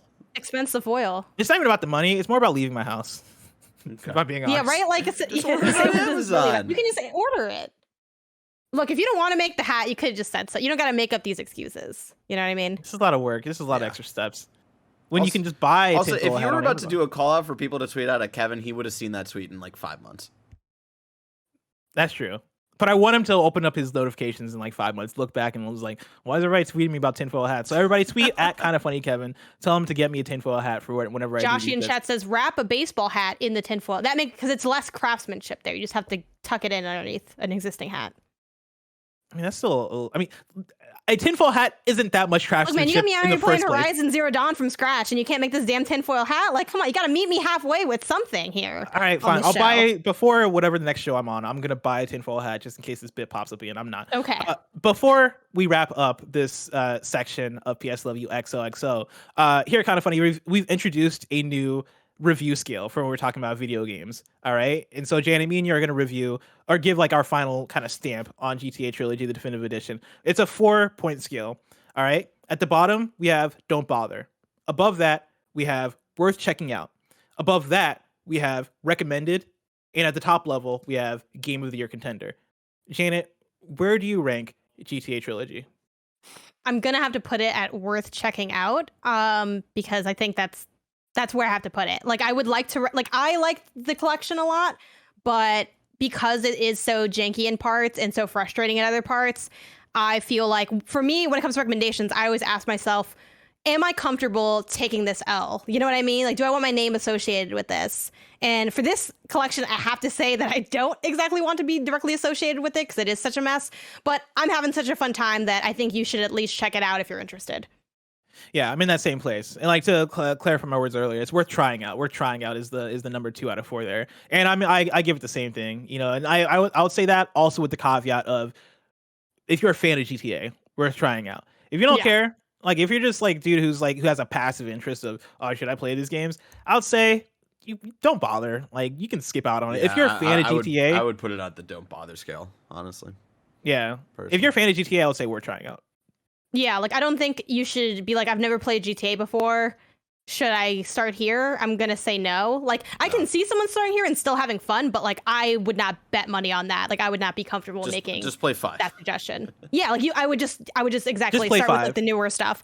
But though I'm so curious and I'm kind of bummed that like, I mean, it's GTA, so I feel like everyone in the world has played GTA, but I'm so curious as to what is it like if you've never played the old ones and you try to play this, because like that was something I struggled with a lot with like thinking about this, especially for this review, where granted, I think most of the audience listening has played the old ones. So it's like, I don't think we're really losing a lot on not having like a colder insight, but I'm like, what is the fun? Like, you know, trying to parse out like what makes this compelling to me and what the fun is. And I think for me, at the end of the day, even though it is broken and buggy in a lot of spots, like there's still just so much fun to be had in the general mission structure, in like the novelty of like the different ways they like change elements of the quest lines, even when it's frustrating, right? Like I'm not exactly a fan of driving that stupid toy plane over and slowly dropping bombs, but at the same time, like I also kind of love it. You know, I love driving down the street and changing the radio channels. Like I like going shopping. I finally bought the Malibu Club. Like that was an exciting moment for me. Like those things are still just so compelling to me that everything else kind of falls to the wayside, but that's because I have, you know, that history and that love for it. And like doing those things is still fun, even in this less than ideal context. There's so much value there. And yeah, I think the goodness of the original games hold up so well. And like, as I look through, because I took a lot of notes as I played through, and like, I'm not even taking a look at my notes yet during this episode. And like a few things I want to touch on real quick to get them out the way, right? One of the things that frustrates me is that the camera in GTA San Andreas has no functionality essentially outside of missions. In the original PS2 game, when you would take a picture, you could save it and you could go back and look at the pictures in your menu. They don't have that in this game. They don't have that menu option because they've redone the menus. And so like that's missing, and there's no like photo mode. And I think this game would be incredible with photo mode. I think they really could use a photo mode because the environments again do look really great. And if you're going to remove that functionality for a camera, you got to replace it with something along the lines of a photo mode. So that for me, that is a bummer. Performance mode I meant to talk about. I love how performance mode runs in this game. There are some stutters here and there, especially when you are in big open environments where there's a lot being rendered. And so in those places, it'll stutter here and there. But for the most part, performance mode is really smooth. And I would say it's my recommended way to play this game if you're going to play this game. And so shout out to that. I think the menus look god awful. The map menu, I think the map looks good. The actual like pause menu when you're scrolling through things, when you're on the original screen to like load up the game, I think they look god awful. I think they look terrible, and I don't know why they look that bad. I don't know if I'm alone on this. I didn't notice it. I didn't really notice it either, but I think they look terrible. Yeah, I don't know. I mean, you're not necessarily wrong. Like, I just haven't been paying attention to the style of it. It didn't stand out. It just lacks like any personality or like they feel sterile, right? They feel like they're to get you into a program as opposed to like playing a video game. That's how I feel when I'm booting up the menus or when I press pause. And I think that might be it for my notes. Like I have a lot of mental notes. But I also think I don't know if you've noticed this at all, but just before I move on, but like are some of the trophies potentially bugged? Because there's a trophy that's listened to all this radio stations for Vice City, and I don't have that trophy, and it's like I think labeled as like kind of a slightly like not like, oh, now a lot of players have this. I'm like, wouldn't everyone have this immediately? Like, maybe there's just some weird things, kind of get into the weeds. Maybe there's some weird thing you have to do that I'm just not understanding. But little stuff like that is also like sitting in the back of my mind as I play through these. Yeah, people were telling me about, there's a mission in San Andreas that is like Mad Dog's rhyme book. And there's a trophy tied to it that is get all the stealth kills in that mission. And people in my chat were just like, yeah, no, there's like a character in there that will see you no matter what. And I don't know if that's a bug or if that's just this mission is really hard and it's hard to actually get this character. Either way, early on, I was like, I'm not getting the platinum for this. I don't trust this game enough in terms of how it runs. I don't trust it either, but I kind of want, I want to try, and I did do, I do want to at least do some of like the trophies, even if I don't end up going for the platinum, because it is so janky that I'm like, I don't think this is gonna work out. But again, I like the side stuff a lot, so I did the taxi one. I want to do like the ambulance one next. But yeah, I'm just out here playing my own game in the game, which I still like. You can still do that kind of stuff, and I think that's super fun. Hell yeah. Before we move on to PlayStation updates, let us tell you about our sponsors. This episode is brought to you by DraftKings. What an NFL season it's been so far, or so Andy tells me. And it's only getting better. Get in on all the action still to come with DraftKings, the official daily fantasy partner of the NFL. This week, new customers can play free for millions with their first deposit. Don't miss your shot to get some skin in the game. Playing daily fantasy football is simple. Just pick your lineup of NFL stars while staying under the salary cap and score enough points to bring home cash. And with a free shot at millions of dollars in total prizes, you'll feel the NFL action like never before. DraftKings is safe, secure, and reliable. Best of all, you can deposit and withdraw your cash whenever you want. Download the DraftKings app now and use promo code KindaFunny to play free for millions. That's right, enter promo code KindaFunny to get a free shot at millions in total prizes with your first deposit. Do not miss out. Download DraftKings and play with the official daily fantasy partner of the NFL. Minimum $5 deposit required. Eligibility restrictions apply. See DraftKings.com for details. Next up, shout out to Fitbod. Don't get stuck in your workout routine. That's why Fitbod creates a fitness program that adapts to you based on your unique body, experience, and environment, with new exercises and dynamic intensity. So you're always challenged, but always at your own pace. Gia has been using this, and it's been super fun for her to kind of like not do the same old thing, but kind of to always have something new to look forward to when she is working out and getting in shape, which she loves to do. Their algorithm uses data and analytics to help you build on your last workout. Fitbod workouts are balanced to avoid overworking muscles with varied exercises to keep you sharp. So whether you're exercising 3 days a week or twice a day, every workout is scientifically proven to be better than the last. Fitbod is only $12.99 a month or $79.99 a year, and you'll get 25% off your membership with our link. Pick up the pace on your fitness journey with Fitbod today, and your future self will thank you. You can get 25% off your membership at fitbod.me/kfgames. That's 25% off at fitbod.me/kfgames. fitbod.me/kfgames. And finally, shout out to Native. We here at KindaFunny love the smells of the holiday season, and now you can smell like the holidays, because we're talking about deodorant, baby. Native deodorants are formulated with ingredients you actually know, like coconut oil and shea butter. Plus, they don't use stuff like aluminum, parabens, or sulfates. Ew, yucky. And with their classic scents and rotating seasonals, they have plenty of choices, even candy cane, fresh mistletoe, sugar cookie. G, she likes sticking with the classic, but I can attest to this. She smells fantastic day in and day out, and that's thanks to Native. Native is also good for the planet. They offer a deodorant in 100% recyclable material, plus they're vegan and never tested on animals. Keep the scents of the season with you with Native's limited time holiday scented deodorants. Go to nativedeodorant.com and use code KFGames to get 20% off your first purchase at checkout. That's nativedeodorant.com, code KFGames for 20% off. Nativedeodorant.com, code KFGames. Janet, hit me with those PlayStation updates. Sure thing. Well, the PlayStation 5 is 1 year old. This comes from Jim Ryan over at the PlayStation blog. So happy birthday, PS5. It reads, a year seems to have flown by rather quickly since the first day that gamers were able to get their hands on PS5, though a lot of people still didn't. That's not in the blog post. I'm editorializing. I continue. And I'm deeply honored and humbled to celebrate this amazing first year with all of you.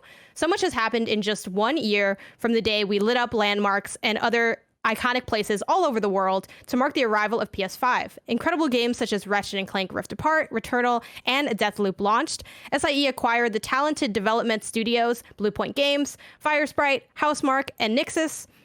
We revealed our next generation VR system for PS5, and most recently, we've unveiled new footage and exciting updates for upcoming titles such as God of War Ragnarok, Gran Turismo 7, and Horizon Forbidden West, all from PlayStation Studios, and announced Star Wars Knights of the Old Republic remake during our September showcase.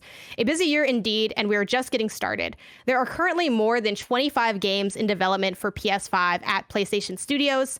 PS5 gamers have collectively played more than 4.6 billion hours of gameplay on PS5 and broadcast more than 26 million hours of content. Here is a look at the top 10 PS5 games played during PS5's first year based on gameplay hours. It reads Fortnite, Call of Duty, Black Ops Cold War, FIFA 21, game of the year every year, NBA 2K21, Assassin's Creed Valhalla, Destiny 2, MLB The Show, Marvel's Spider-Man Miles Morales, Demon Souls, and NBA 2K 2022. So just a lot of 2K. Blessing, what's your takeaway on this first year? And of this top 10 list, what games have you sunk a lot of hours into? And then what do you think is your most played thing on PS5? Ooh, my most played thing on PS5. That's actually a really good question. I don't know. I put in 30 something hours into Returnal, and so I'm sure that's up there. I played a lot of Genshin, but I don't think it's my most played. I would have to look through my dashboard. I actually really don't know. Yeah, I'm trying to think too. Yeah. But I think this is awesome, right? Congratulations on 1 year for PlayStation 5. We did it. I don't know what would have stopped it from getting here, but it's awesome to see that we got here. This top 10, I think, is it's what it is. It being Fortnite, Call of Duty, FIFA, NBA. It's yeah, we know. These are games that people are going to put a lot of time into, and these are some of those popular games on the market. I saw people kind of going a little bit crazy with Marvel Spider-Man Miles Morales and Demon Souls being in the latter half of the list. And as a reminder, right, this is based on gameplay hours. You're gonna finish Demon Souls, right? Definitively, you're gonna finish Miles Morales after a certain point. The games that are gonna appear at the top of this list are gonna be the games that are ongoing and the games that are also just the popular multiplayer stuff that people keep going back to. And so it makes sense that Fortnite is literally number one on this list, right? That makes the most sense. Call of Duty, FIFA, NBA, Destiny, MLB The Show. These are all games that people are repeatedly going back and putting hours into. Assassin's Creed Valhalla being on here too, I think is pretty interesting and good for Assassin's Creed. But that's another game is so fucking long. Yeah, that's another game that is so long, and Assassin's Creed just has a half of those hours played are just me because I beat the game. Yeah, exactly. But yeah, in terms of the game on this list I put the most hours into, it has to be Marvel's Spider-Man. Yeah, Marvel Spider-Man. I was looking at I was have I played that much Fortnite? No. Yeah, I'm kind of similar. I also think this list is very much it's going to be the games that are always the most played because if you're playing Fortnite a lot and you got a PS5, you probably would just keep playing it on the PS5. So I don't think that should come as a shock to anybody or as necessarily a testament of anything necessarily specific to PlayStation. I think that would be true for any of these consoles.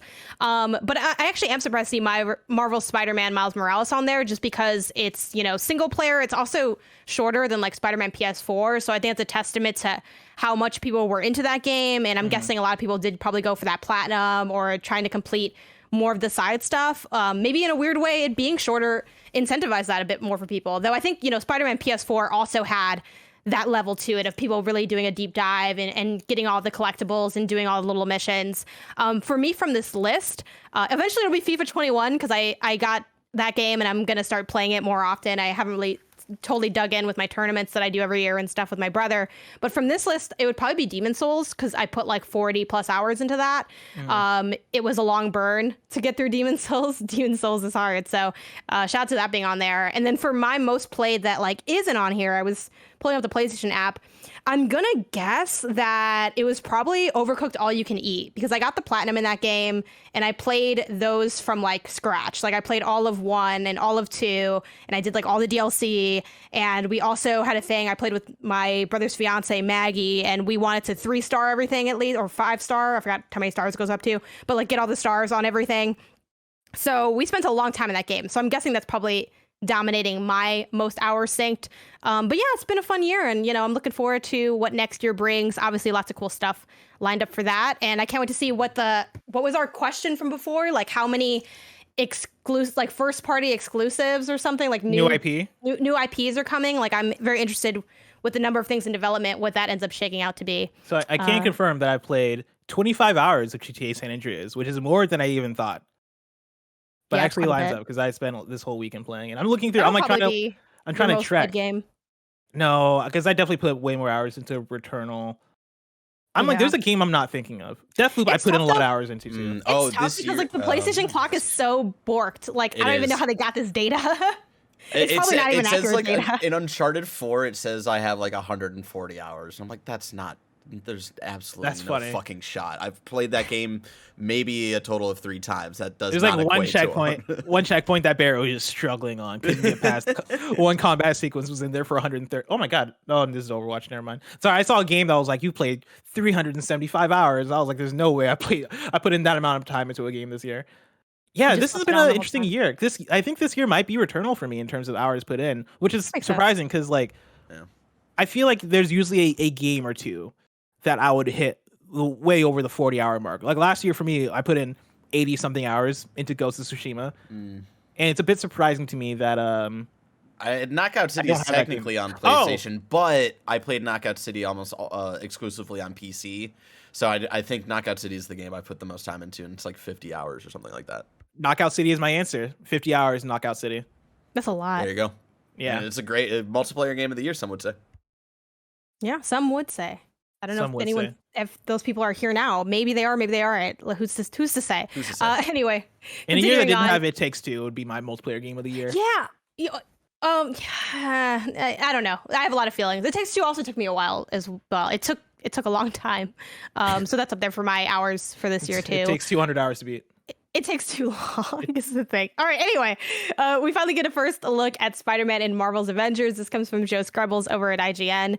The article reads, arriving as part of the With Great Power expansion for PlayStation owners of the game, due for release on November 30th, Spider-Man will be the 9th playable hero in the multiplayer game. The expansion sees Peter Parker discover AIM plans to make its robot army invincible before joining forces with the Avengers. Spider-Man was announced as a PlayStation exclusive character before release, but it's been a very long wait for the character to be added, with Crystal Dynamics repeatedly reconfirming that he would arrive. The trailer is a cinematic rather than straight gameplay, but gives us an idea of Spider-Man's acrobatic moveset, web shooting abilities, and all but confirms web swinging and wall crawling across the game's environments.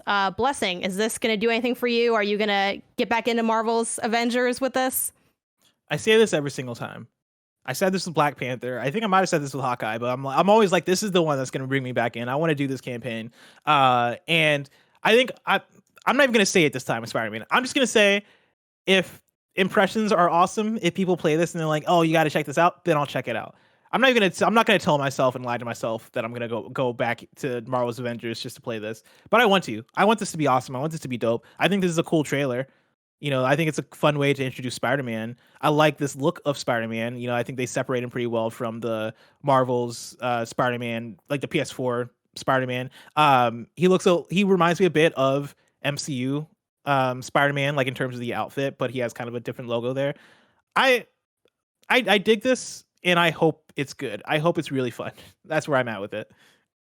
Yeah, I think that's fair. I mean, for me, the generally like multiplayer stuff just doesn't really speak to me like a whole lot anyway. So my time at Marvel's Avengers kind of began and ended with just the campaign. So I wasn't really keeping an eye out for like these drops, but it's nice to see it finally getting out the door because it has been a long time coming. And I think especially for like the audience, given the fact that this was sort of touted as a really cool thing that would, come early to PlayStation, it's finally out there and like things continue to move along. At this point, I'm not sure that Marvel's Avengers will have like this, crazy rise in popularity or perception. But, certainly there's plenty of people still playing. So hopefully it's good for that crowd that's still enjoying that game. I think that if there is Greg, if there is some kind of shift toward like a big amount of audience coming through or a big amount of positive reception for Avengers, it would have to start with this expansion. This expansion would have to be the big step. With great power comes great responsibility for this expansion. Because like Spider-Man is the Marvel superhero. Spider-Man is one of the most popular superheroes in the world, right? And like people get hyped to play Spider-Man in a video game. Look how popular Marvel Spider-Man is. If they're able to make this work and able to make it look fun, I think that's the thing I'm really holding out for. I need to see gameplay. I need to see how Spider-Man's going to control and all these things before I get myself hyped and excited for this. If they're able to nail that and actually have a really cool campaign for Spider-Man and actually able to make it a thing that is worth getting excited about, I think that will be the first big step for Marvel's Avengers actually making good headway into becoming something that people care about and people get excited about.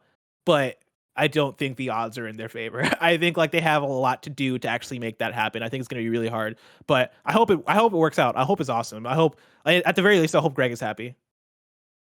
At the very least. That's usually what we hope for at the end of these episodes. Will Imran Khan say this is a good video game by the end of this year? Will depend on Spider-Man. I think it'll depend on Spider-Man. But if I had to predict, I think he'll be like, it's fine. I don't think he'll say it's good. Janet, let me tell you about some PlayStation picks. Of course, this is where we highlight a few of the cool-looking games coming to PSN this week. We have one big hitter for you. That is Battlefield 2042. That's coming to PS5 and PS4 on Friday, November 19th.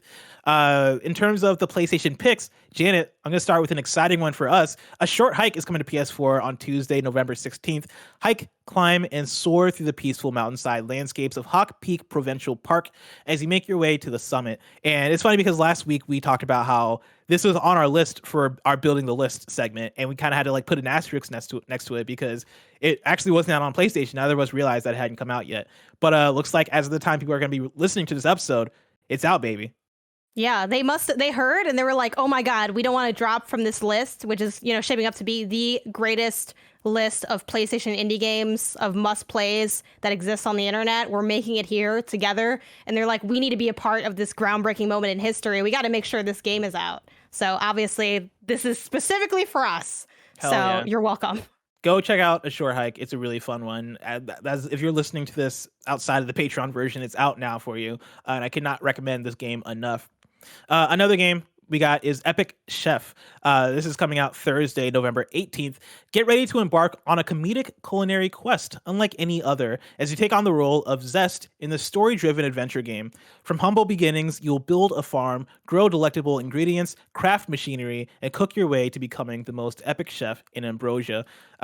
Janet, you're the biggest overcooked person that I know. Does this do anything for you?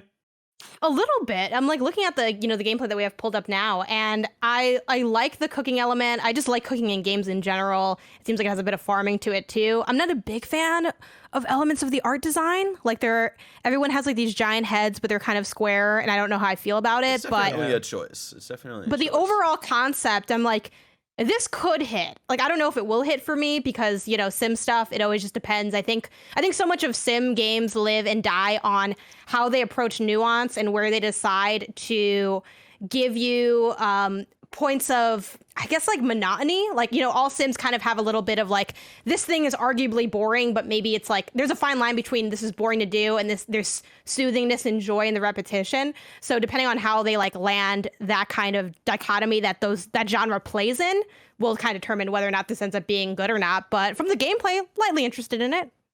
Yeah, the art style reminds me a little bit of like, it's kind of like polygonal, like not Minecraft. I feel like Minecraft is taking too far, but like I guess like just polygonal character design mixed with a little bit of.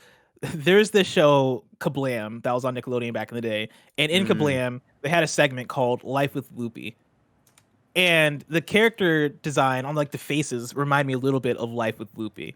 This is something that you might need to look up in order to remember what it is, but it was like this weird, freaky kind of character art style. Yeah, like there's a little bit of Uncanny Valley in this chef art style that I'm like, I don't know how I feel It's a about little it. less Lego Minecrafty and a little more Mega Blocks, you know?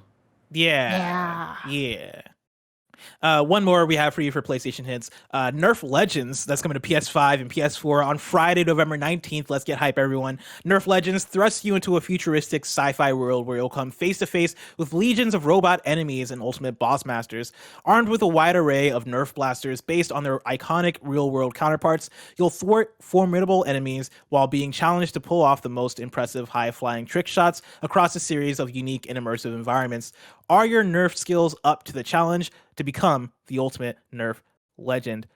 I can't wait to try this game out. This is one of the ones where I'm like, man, I can't believe I'm getting a first-person Nerf shooter game in 2021 for consoles, and it looks like it looks honestly, if I'm being completely honest, it looks a little fun. A little fun. I want to check out this game for a good hour.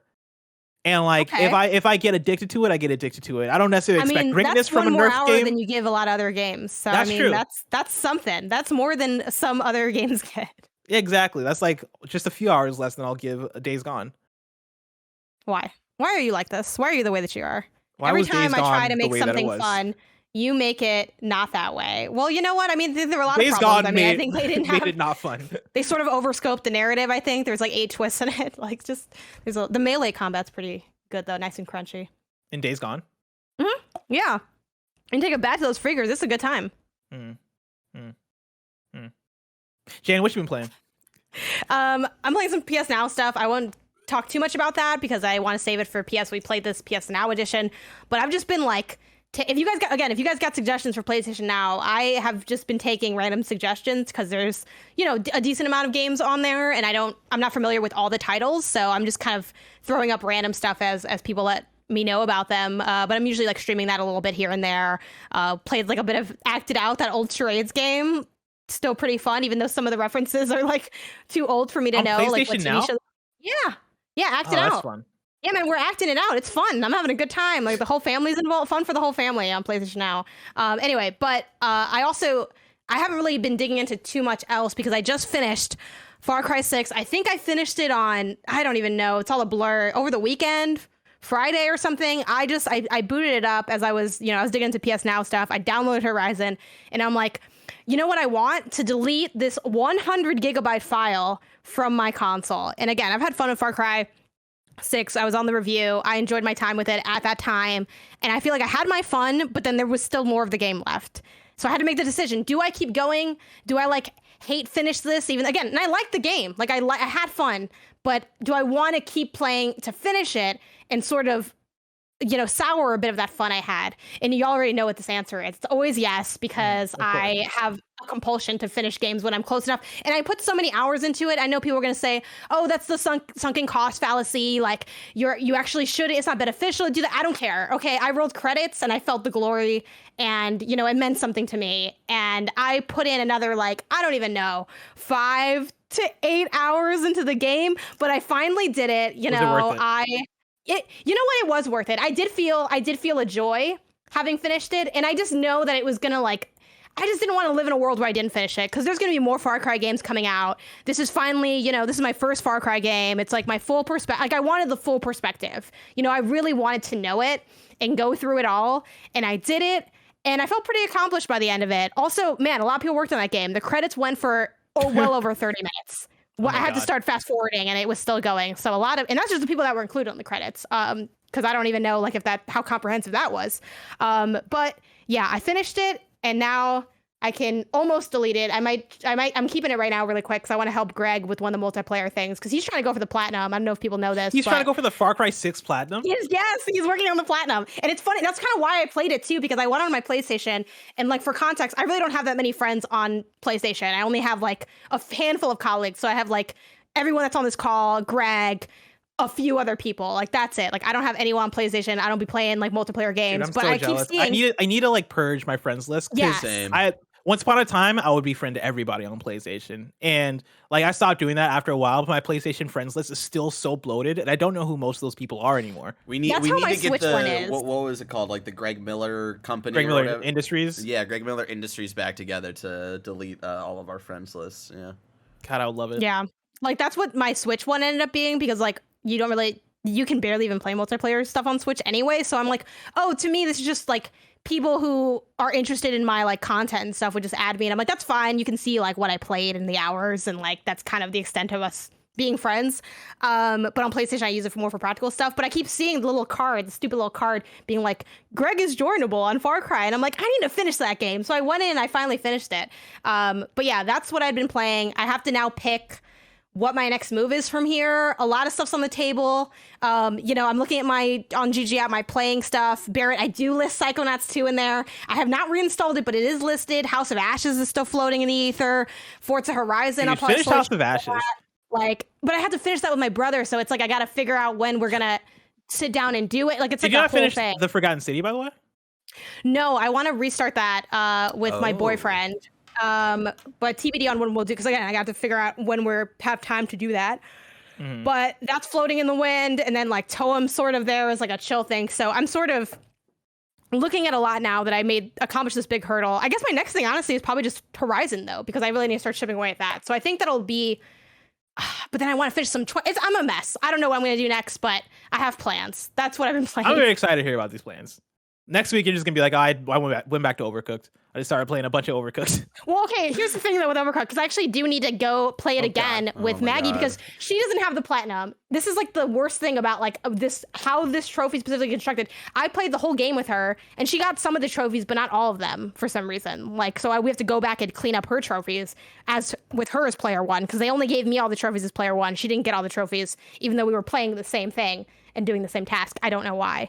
I did tweet at people and no one responded. I was like, at Jim Ryan, at PlayStation, at Overcooked developers. No one said anything. Phil Spencer, somebody, please, anybody. Yeah, I was like, someone needs to, like, can we just, in the back end, like, and then it was sad because, like, I got the trophy and I'm like, we got this together, but, like, it's not, and she doesn't even really care like that, but, like, I want to go back in and finish that up in her honor. So that is actually a possibility. So I went back and finished House of Ashes. Dark Pictures 3, Dark Pictures Anthology, the third entry, House of Ashes, talked about it last week. And I was legitimately like maybe 30 minutes to 45 minutes away from the ending. Finished it, and man, it's my favorite one. It's my favorite Dark Pictures game. I don't know if I would say it's better than Until Dawn. I probably have those now, though, at equal footing. I really like the characters in House of Ashes. I think they're great. I think the places the story goes is really good. And I think the game just does a really good and smart job of like subverting your expectations in choices and what you think the choices are going to do and how they actually end up. I think after doing quite a few of these games, they've built in a certain, all right, our players know this language. How do we figure out how to do something that they don't expect with the same language? And I think they do a good job of it. And like, I lost multiple characters in that playthrough in a way that makes me want to go back and try it again with while saving those characters. Like, I really grew to actually like those characters, but then also wanted to know what were their stories, because one of the characters I lost early on just based on a very unfortunate circumstance with that character, and like I want to know what his story was, because he was actually like he struck me as one of the main characters of the game, and I lost him.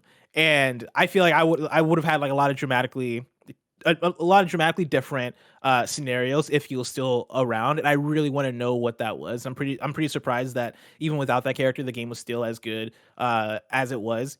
But also, like, there are things like there's a certain character that you interact with later on in the game that they introduce, where it's like, who the fuck is this guy? Like, this guy came out of nowhere. Who the fuck is he? What's his deal? And I never got the backstory of that character, and I think it's because I must have lost too many characters by the time I got there.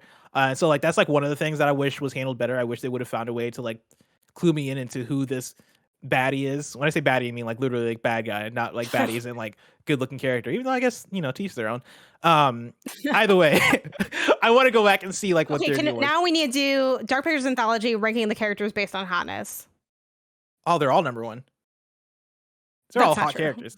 No, I mean everyone from every except for Ashley Tisdale, and that's not because of Ashley Tisdale, because Ashley Tisdale is great. The way they modeled her character is weird. Her eyes in the game looks so weird, and I don't understand why she looks so weird compared to all the other characters. I think they wanted to like really make people know that it's Ashley Tisdale because she is the star. But like the way they modeled her character, House of is Ashley just Tisdale. House of Ashley Tisdale. The way they modeled her character is so off, and like her eyes just look so weird in the game, and I don't understand why. That said, game's filled with hot characters. There's a character named I think it's Nick. Is it Nick? Hold on. I'm That sounds right. Nick. That seems like it'd be House right. of Ashes. Light skinned dude.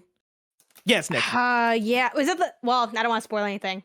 Yeah, but So it's who you think. I can't even ask you what I think. Okay. I'm yes. sure. I'm sure I know you're gonna ask me. The answer is probably yes. Yeah, like even as I was playing. Wouldn't he have to be right? You know, given his role. Yeah, you know what I mean. For sure. Like even I didn't clock it though until the person I was playing with. She was like, "Oh damn, like Nick's got it going on." And I looked and I was like, "Yeah, Nick does kind of have it going on." Like you got a point there. And so if I'm ranking just this game, it goes Nick.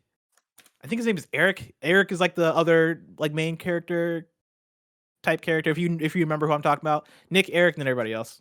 That's where I'm at. Oh man, I don't have time to Google all of them, but I'll think of that during my next playthrough. When does the last one come out? It's gonna be next year, but I don't think there's a hard date for it yet. I mean, Devil in Me. I assume it's Halloween because so far all these games have come out in October. I'm so excited for like this season. Oh my god, to have concluded.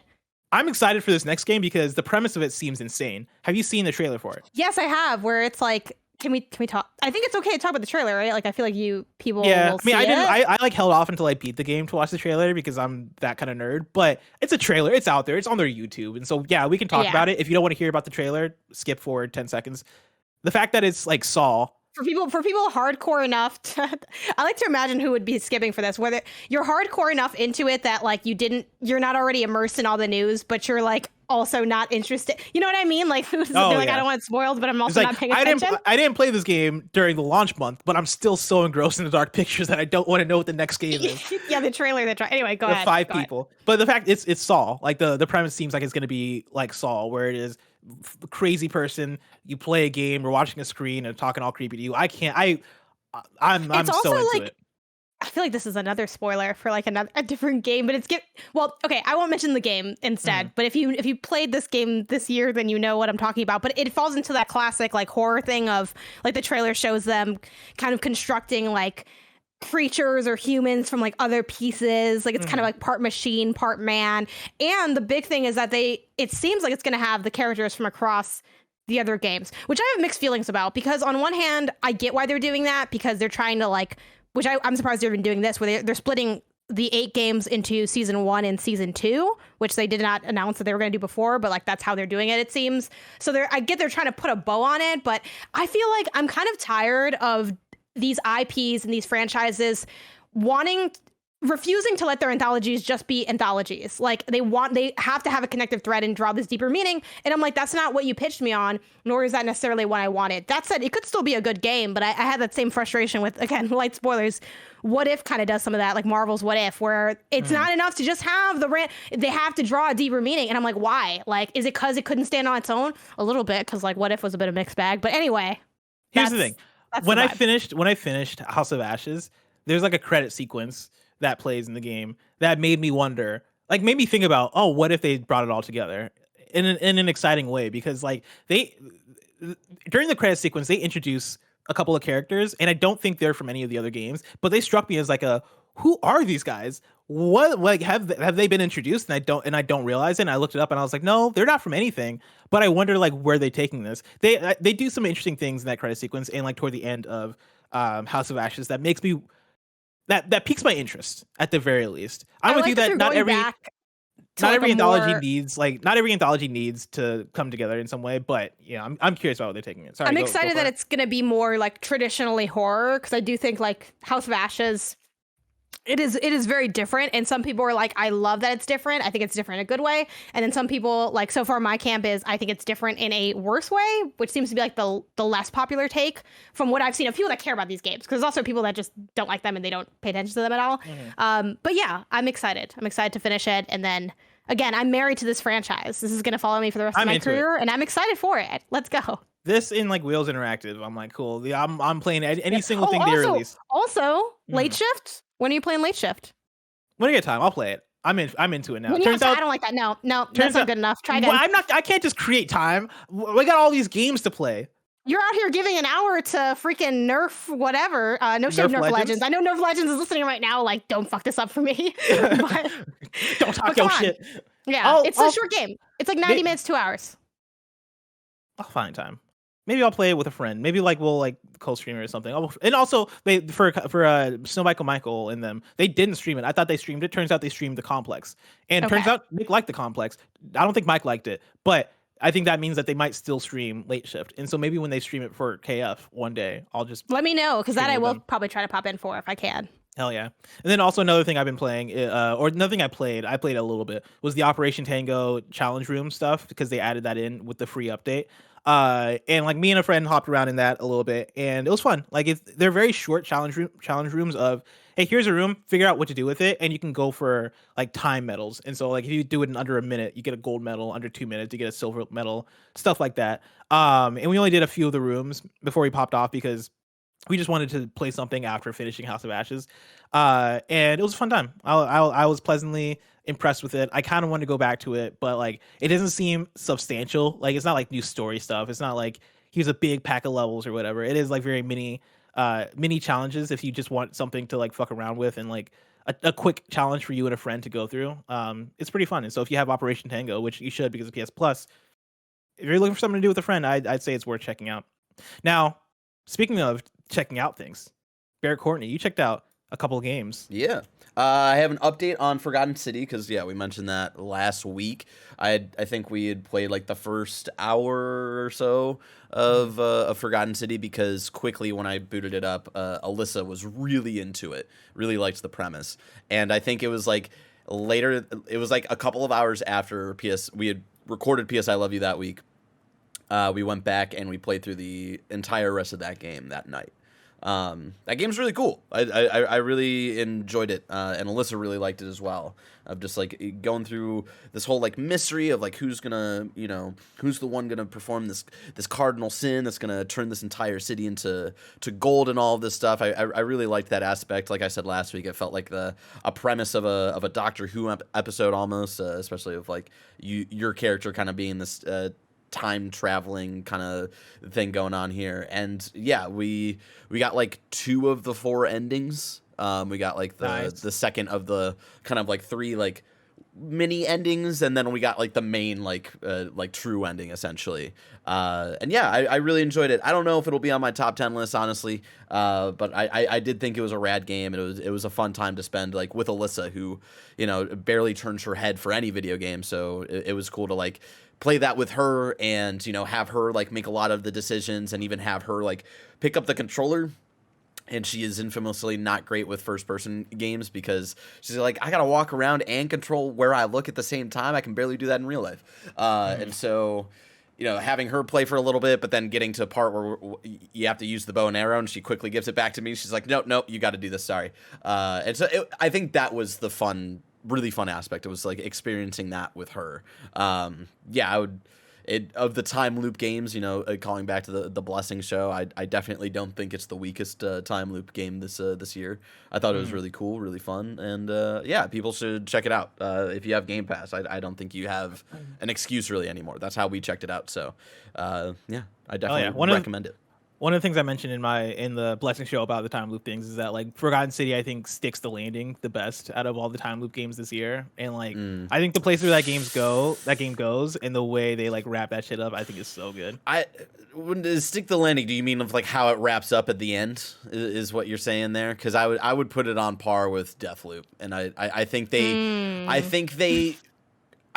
both had like interesting choices that like I don't know if it worked 100% for me, but I think they were like both interesting enough where I'm like, okay, like I'm cool with like where they decided to end this on. I don't know if it was like 100% like we fucking nailed the landing here and stuff like that, but I enjoyed I would say I enjoyed the ending of this game as much as I enjoyed the ending of Deathloop. Yeah, I mean, like when I say like the landing, I mean mainly like the last few hours of the game, in terms of like when you get the explanation of like, this is what's happening, this is where we're going, yada yada yada. Yeah. I think that's Deathloop for me actually didn't stick the landing as much as I wanted it to. I didn't love the final sequences of that game, just in terms of story. I think like the gameplay stuff in Deathloop like was always fun and like always worked out, but like story wise, I think in terms of a game setting up its time loop scenario and then like bringing it back around, no pun intended, in terms of like, hey, like this is where we're going with this. I liked where Forgotten City went with it. I like one of the endings of Deathloop more than I like the main, like the true ending of Forgotten City, and that's just because of like where I thought they decided to make it a little more personal with those characters than have it be this like try to make it be this grand epic thing. But I think that's just like a personal kind of taste kind of thing. I definitely feel it, yeah. So yeah, definitely recommend Forgotten City. Something else I've been replaying, Spider-Man on PS5 when that got remastered for PS5 and stuff. All I did was download my save from PS4 so I could get all of those trophies to pop. But because of that, there are three extra. Or not three, it's like 4 or 5 extra DLC trophies that weren't in the original version of Spider-Man that are in the remastered version that I have gone back. And I'm replaying it because I got swept up in the moment of Spider-Man in review that y'all are doing. I've also been like rewatching those movies on my own. Spider-Man No Way Home, we're about to get the trailer for tomorrow, later today if you're watching this as it's coming out. And, Spider-Man No Way Home coming out next month, right? And so I'm all in on Spider-Man stuff. I want to replay this and Miles Morales to go along with rewatching all the movies. So yeah, just replaying that game for the first time on PS5. I never really booted up the game itself, besides downloading the save for the trophy pops. And yeah, it's just it's really fun. It threw me off guard of remembering that Peter's face has changed for this game. Oh my God, yeah. For the remaster, I was like, oh fuck, right? Like it's not the original face anymore. And it's still, whenever I think about it, it still trips me up. It does. That man looks different now. Yeah, it does trip me up. But then like, point, sorry, go ahead. I'm just thinking about, because I was thinking about that the other day. I forgot why, but at some point years from now, we're gonna see like a screenshot of the original face, and it's gonna be like, "Do you remember this?" Like floating around on Twitter, and then people are gonna be like, "I don't understand remember what the this," originals. right? Yeah. Yeah, I feel like I'm gonna pick God. up whenever Spider-Man 2 comes out. I'm gonna pick it up and be like, "Who the fuck is this guy?" It's gonna take me I such feel an like people are adjustment. gonna like try to put the real face back on. It's just gonna be weird. But I think it fits. Like the first like kind of bigger or longer cutscene that he's in, where it's actually just his face and not in the Spidey costume, is like helping Martin Lee set up the celebration for Aunt May and all that stuff. And like to see, like it's so pretty on PS5, y'all, and just like playing it like performance RT mode is so dope. The way it loads in super quickly. And again, these are all things that I experienced with Miles Morales, but then now finally going back and playing this game, where like the last time I fully played through it was on a PS4. So it's just like, holy crap, it loads so quickly and it looks so beautiful, and all the facial animations. Like I'm getting used to this new version of Peter's face for sure. And it's just like a blast to go back to. So I only have like 2 more trophies left, I think, to like get that 100% trophy completion back with these new DLC trophies. So that's exciting. And then the main thing that I know some people have been waiting for me to go back to, Persona 4 Golden. I've unburied this PS Vita that I've had in a drawer for the last 4 years that has not been charged whatsoever. I ordered a PS Vita charger on Amazon. Classic.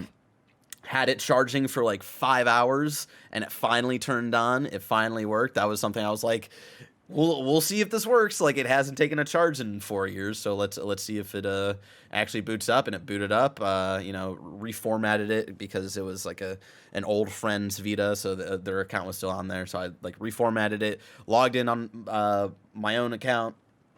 Took 5 hours to figure out how to buy a game on the Vita store, because you can't input your card number anymore. You got to go, add money to your your PlayStation wallet. But for some reason, when I was doing that on Friday, it was like not working on the PlayStation store on the website. Like I couldn't add any money to my wallet, so I had to go to Amazon to go fucking buy a PlayStation gift card to then redeem, to then buy Persona 4 Golden on the Vita. It was a journey. You can check out youtube.com/KindaFunny plays for Friday's stream, where everybody was just kind of playing a bunch of different games. Mike was playing Battlefield 2042. Blessing was playing GTA San Andreas. And I was trying to figure out how to buy Persona 4 Golden on the fucking Vita.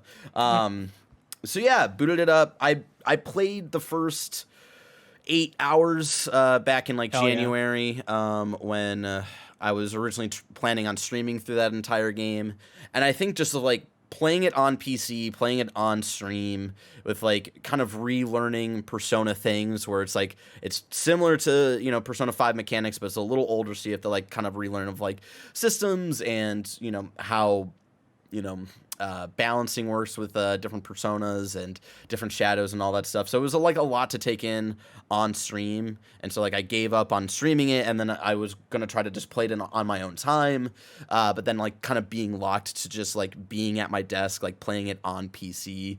That enjoyment started to wither away from me as well, just because, you know, I spend like almost my entire day at this desk, so any free time I have, I'd prefer to not be sitting here, and so it's kind of a godsend that this Vita worked, and I've been able to play it as God originally intended on the PlayStation Vita. And, you know, I'm already like almost like 7 hours in, like I'm almost like caught back up to like where I dropped off, and I'm really enjoying it. And I was really enjoying the story of when I started it up in January. So yeah, it feels at home playing it on a handheld, and I'm glad to be back in it. I'm interested to see where, you know, the steps of this mystery goes, of these people being thrown into this TV world and then end up being found dead after the fog lifts in this little town.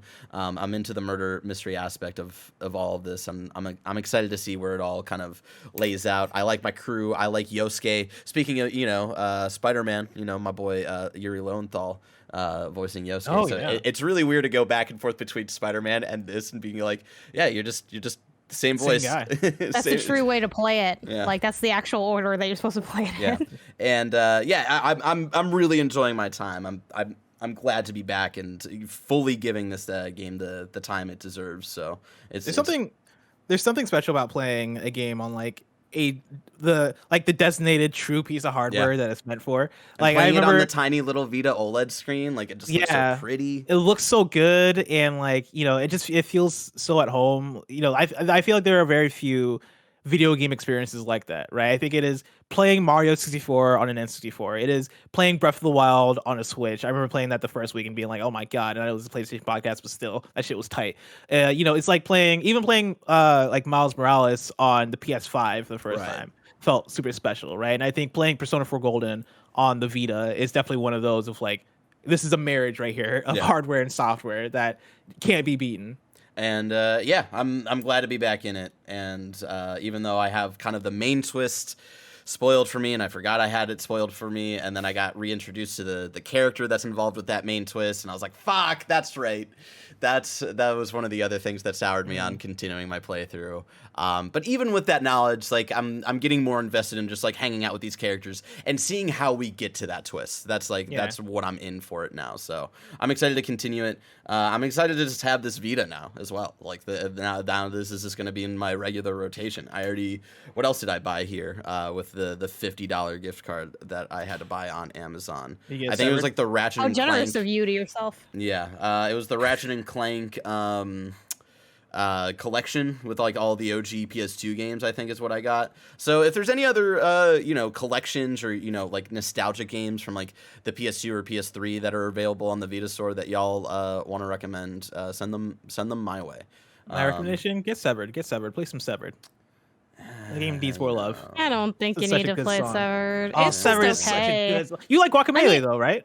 Yeah, it's very different. I like Guacamelee. Yeah, they're very different. Yeah, I like same Guacamelee dev. 1 more than Drinkbox. Yes, Drinkbox, Yeah, very different games though. But, like, yeah, I mean similar the art art style. is fun and like slashing is cool. It's decent, but I don't know if I'd be rushing to like. Oh, I love Get that. Severed. I just want more people to play Severed. And I especially might on the Vita. rebuy the Jack and Dexter collection on Vita just so I can play Jack and Dexter. Doesn't it not like? Isn't it like not that great though on Vita? Oh, on Vita? Ooh, I don't know. I feel like it's not that good. Let me know how it is, because I actually want to buy that as well, because it's the only version. It's the only I want to get physical. It's the only physical version of that game that I don't have. PlayStation Vita nerds, let us know. Does Jack and Dexter collection run well on the Vita?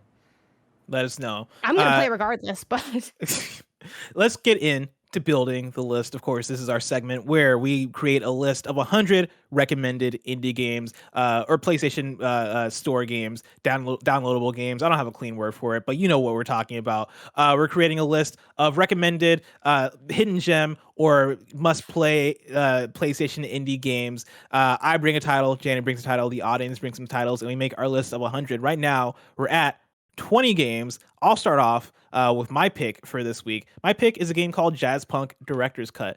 Jazzpunk is a fun first-person, kind of a walking sim, but it's more based on comedy. It has a really wacky and fun art style, but it is very much a comedy game. You are kind of like this secret detective agent, but like that's not really the focus of the game. The focus of the game is more so just like going from level to level and just interacting with what you can interact with, and like getting whatever the dumb fun feedback is from like whatever object in the environment or character you talk to is. It's very random, it's very ridiculous, it's very over the top, and the art style is really funny. Right now Barrett brought up a video I've not seen before. I think it's like a trailer for the this game. is the trailer for the director's cut on PS4, and I vaguely remember when I was a producer for Podcast Beyond.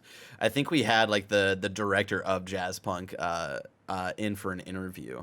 Really? And it's definitely it reminds me of the vibes of not the Rick and Morty VR game, but it's that same company who did Oh, I know you're talking about. oh god damn it. It's like a weird word for it too. You're talking about like Trover Saves the Universe type stuff, right? I feel like it's kind of got that weird vibe, and you're just like kind of walking through, and you're just like experiencing this like really weird world and story. Yeah, like there's there's Squanch. not this Squanch. Yeah, find some games. gameplay. But yeah, it does have a lot of like Adult Swim energy to it, and I think a lot of it, even though the trailer that was shown was like a naked dude with like a sensor bar over his junk, like it is very wholesome comedy, right? It's not Adult Swim in terms of it being like Rick and Morty and like here are the bad jokes. It's more of like Adult Swim in like its presentation, I would say, in its humor. Yeah, and like the humor, like it's wholesome humor, but it is also like dumb, random humor that is, I think, pretty well done and pretty funny and like pretty like on the nose at sometimes, and then other times like subtle in ways that it's like, oh, I get what that is. I really loved my time playing this game. It's one that I always remember fondly because it's such a unique title in such like a fun, ridiculous way to spend an afternoon. And it's short too. If you're looking for a short game to play, I think this one is a fantastic way to spend it in afternoon. Accounting Plus was the one that I was thinking of. Thank you, Josh and G in the chat. Good call. Good call. Janet, what's your submission for building the list? I'm bringing Oxenfree. It's also a fairly short one. I think the How Long to Beat marks it as 4.5 hours, but it is also in that walking sim narrative genre, a little bit spooky, but not like, an actual horror game or anything.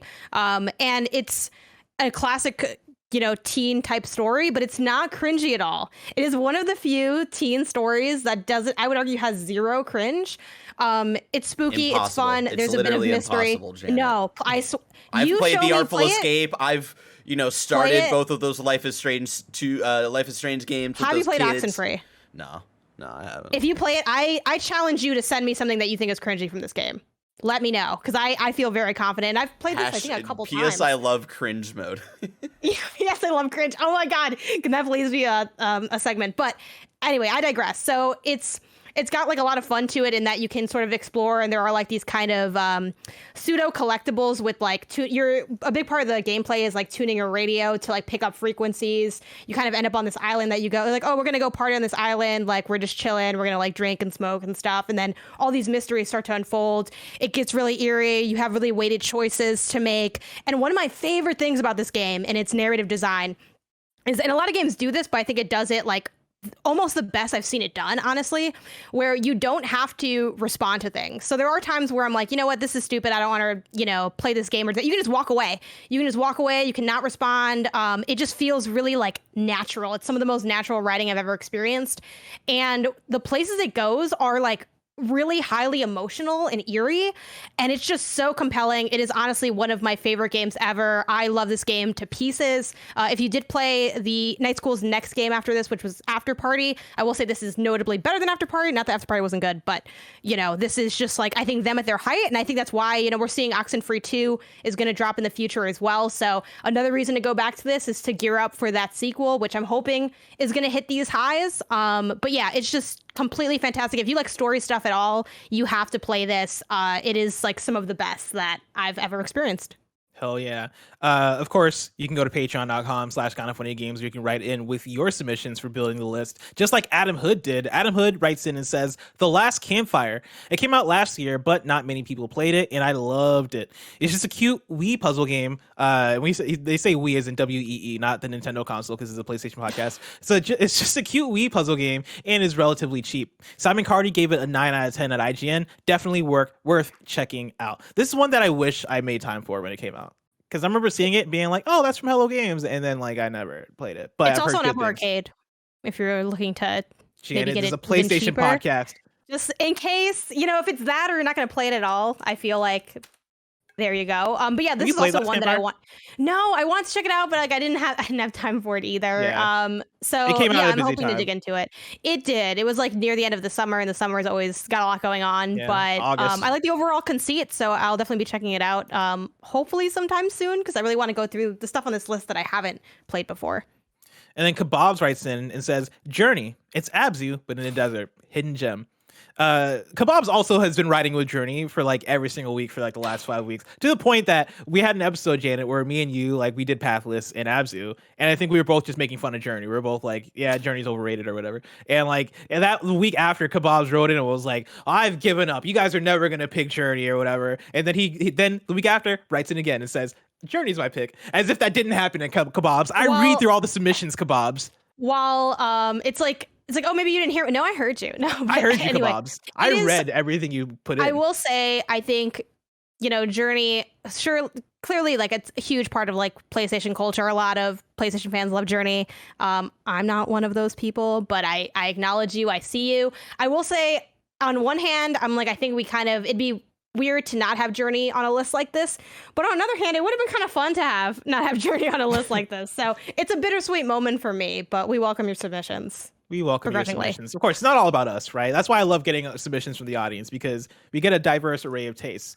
Also, The Vanishing of Ethan Carter, that's on PlayStation Now. So I'm going to try to check that out at least a little bit. Oh, okay. That's a good one. Yeah. And like, again, like, me and Journey might not be me and Janet's jam. It is Greg Miller's jam. It is plenty of you guys out there jam. And so, of course, it's Barrett's jam. Of course, I'm going to be down to include all your picks on here. And so right now we got a banger list. We got 24 games. I'm not going to read these every single week, but I'll read it this week because why not, right? We got Superliminal, The Witness, A Short Hike, Undertale, Moonlighter, What Remains of Edith Finch, Disco Elysium, Final Cut, Dead Light, Broken Age, Chicory, Disc Jam, Sound Shapes, The Pathless, Abzu, Risk of Rain 2, Fez, Gone Home, Celeste, Temtem, The Vanishing of Ethan Carter, Jazz Punk Director's Cut, Oxenfree, The Last Campfire, and now Journey. We're sitting at 24, slowly making our way to 100. Janet, we have one more segment before we close out this episode of PS I Love You XOXO. It is hashtag PS I Love Photo Mode. Last week, I asked you guys to submit your drawings of Astrobot, and I got a confession. I did not do the homework over the weekend. I was double fisting reviews, and I had a big day today between reacting to the Xbox stream and prepping KFGD and hosting KFGD and going right into PS I Love You. Did not have time whatsoever to draw Astrobot. Janet, did you draw Astrobot? At first, I also didn't because I forgot. But in the 5 minutes before we hit start on this episode, or Barrett hit start on this episode, I did draw Astrobot because I did not want to take this L back to back. So this is my quick drawing, 5 minutes on the iPad. I did try to not cheese it by resizing the shape of the head. The head is too small if you're looking at the video version where we have my drawing up there. But I think the spirit is overall there. I think it's a solid, it's a decent, quick interpretation. I think this looks great. Yeah, if you didn't mention the head thing, I wouldn't have noticed. I had a lot of my coffee to food ratio is not correct today, where I've had more coffee than food, admittedly. So I was like definitely like kind of the nerves were there when I was trying to draw my little shapes and stuff. Even though again, the iPad has a feature where you can just make the shapes perfect each time. But that is my rendition of Astro. I did fail to make his head large enough. I did not follow the instruction that was last week of make it large like a big baby's head. I forgot about the big baby, but that is my attempt at drawing Astro. Let me tell you, the audience went off for this one. The audience was in their Duffy for this PS I Love Photo Mode. Bear, bring up the first runner-up. This is from... This is a runner-up? Yeah, this is a runner-up, which tells you like where we're at with this. This was submitted Thank by. you for showing my drawing first. Again, 5-minute sketch, but Jesus, this is really good. Anyway, go ahead. This is submitted by @Caveboy0, aka Marco Michelli. A great image of Astrobot. Like, bravo! Like these watercolors. Like, what did you paint this? You painted this. Now that I'm looking at it. And then there's like the symbols in the back. Is it painted? I think it's. I'm looking like closer. Oh my to god! it. Unless like maybe it's like a watercolor tool in Photoshop they use. I can't tell. Either way, this is definitely like on a computer they did this, but they have like a water effect. I'm very impressed. Effect, yeah. I like how. What I like about this, because like mine, I very much was like, I was staring at the sketch on the PlayStation blog and I'm like, draw the circle. But this, you can tell that there's a little bit, I don't know if they use like a reference photo at all or how they kind of went about this, but there's a little bit of their own personality and style to it, and like the etchings and the detail. There's even like the shadowing underneath. Like, I'm blown away. Hell yeah. Barry, you can go ahead and bring the second runner-up up. This was submitted by @JordOnDrums, and they added a caption to this one saying, "My son's favorite game besides Knack 2 is Astro's Playroom. So he was excited when I showed him the blog post on how to draw Astro. Here's what I drew to share you. #PSILOVEPHOTOMODE." And I gotta say, they absolutely smashed it. Shout out to JordOnDrums' son. I love this so much. This is like, cute.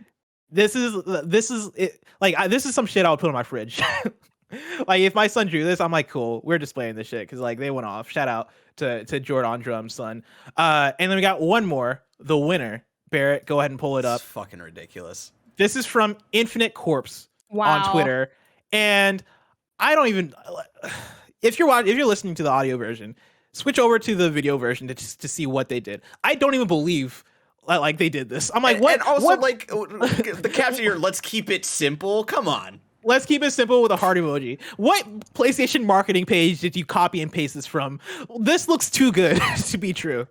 This looks awesome. Basically, it is the PlayStation symbols, the triangle, circle, X, and square. They have 4 different Astrobots standing in front in like 4 different poses, and it looks pristine. It looks great. I would hang this on my wall. Also, I was like, right when you said that, I was like, Infinite Corpse. Like, I've heard this name like a million times before. They also did when we had our Halloween episode, or like the first episode of like the Halloween season, and I had like my witch's hat and stuff. They like drew a drawing of me from that episode. That's also really good. So I'm like, I know I recognize this name as like someone who can do art stuff. So I'm like, oh my god, yeah, they did it again. Constantly. Yeah, I'm scrolling through right now their know. page. Yeah, they're definitely. I mean, Infinite Corpse is definitely an artist. So yeah, this is their real art right here.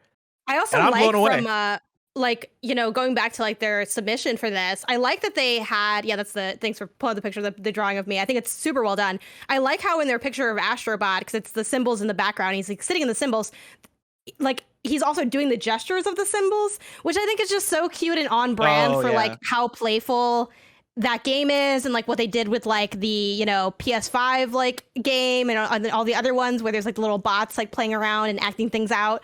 Like, it's just it's very good. It's very good. Congratulations, Infinite Corpse. You bodied it, and you are the winner for this week's #PSILOVEPHOTOMODE. As a reminder, the next PSILOVEPHOTOMODE, usually I would hand it off to Janet to pick, but we already established it last week. It was going to be Horizon Zero Dawn until we came up with this idea to do the Astrobot drawings. But for now, the #PSILOVEPHOTOMODE is Horizon Zero Dawn for the time being. We're gonna let that one sit for a little bit. You're gonna have a little bit of time to work on that one, and that way we can work in even more segments into this part of the show as we barrel toward our #PS We Played This for Horizon Zero Dawn in January. And so that is that. Before we go though, Janet, where can people find your work? You can find me across the internet under the handle GameOnysus. That's GameOnysus, including Twitch, where I do a bunch of different streams. And lately I've been doing a lot of stuff in preparation for the show, because I'm like, let me kill 2 birds with 1 stone and play some of this stuff on stream. So I was playing the GTA Trilogy. I've been doing some PS Now stuff. I don't know that I'll actually do Horizon on stream, just because I want to be able to play that regularly whenever and not have to worry about what I have on stream and what I don't have on stream. I wouldn't be shocked if I did do it, but I'm not guaranteeing that I will. But you know, if you're looking to hang out and talk about games, it's a good place to do it. Hell yeah. Remember that this has been PS I Love You XOXO, your PlayStation podcast. Each and every week we get together to talk about the hottest topics in PlayStation. We've got a Patreon post show for those that are subbed at the silver level of patreon.com/KindaFunnyGames. So stick around for that. Otherwise, until next time, it's been our pleasure to serve you.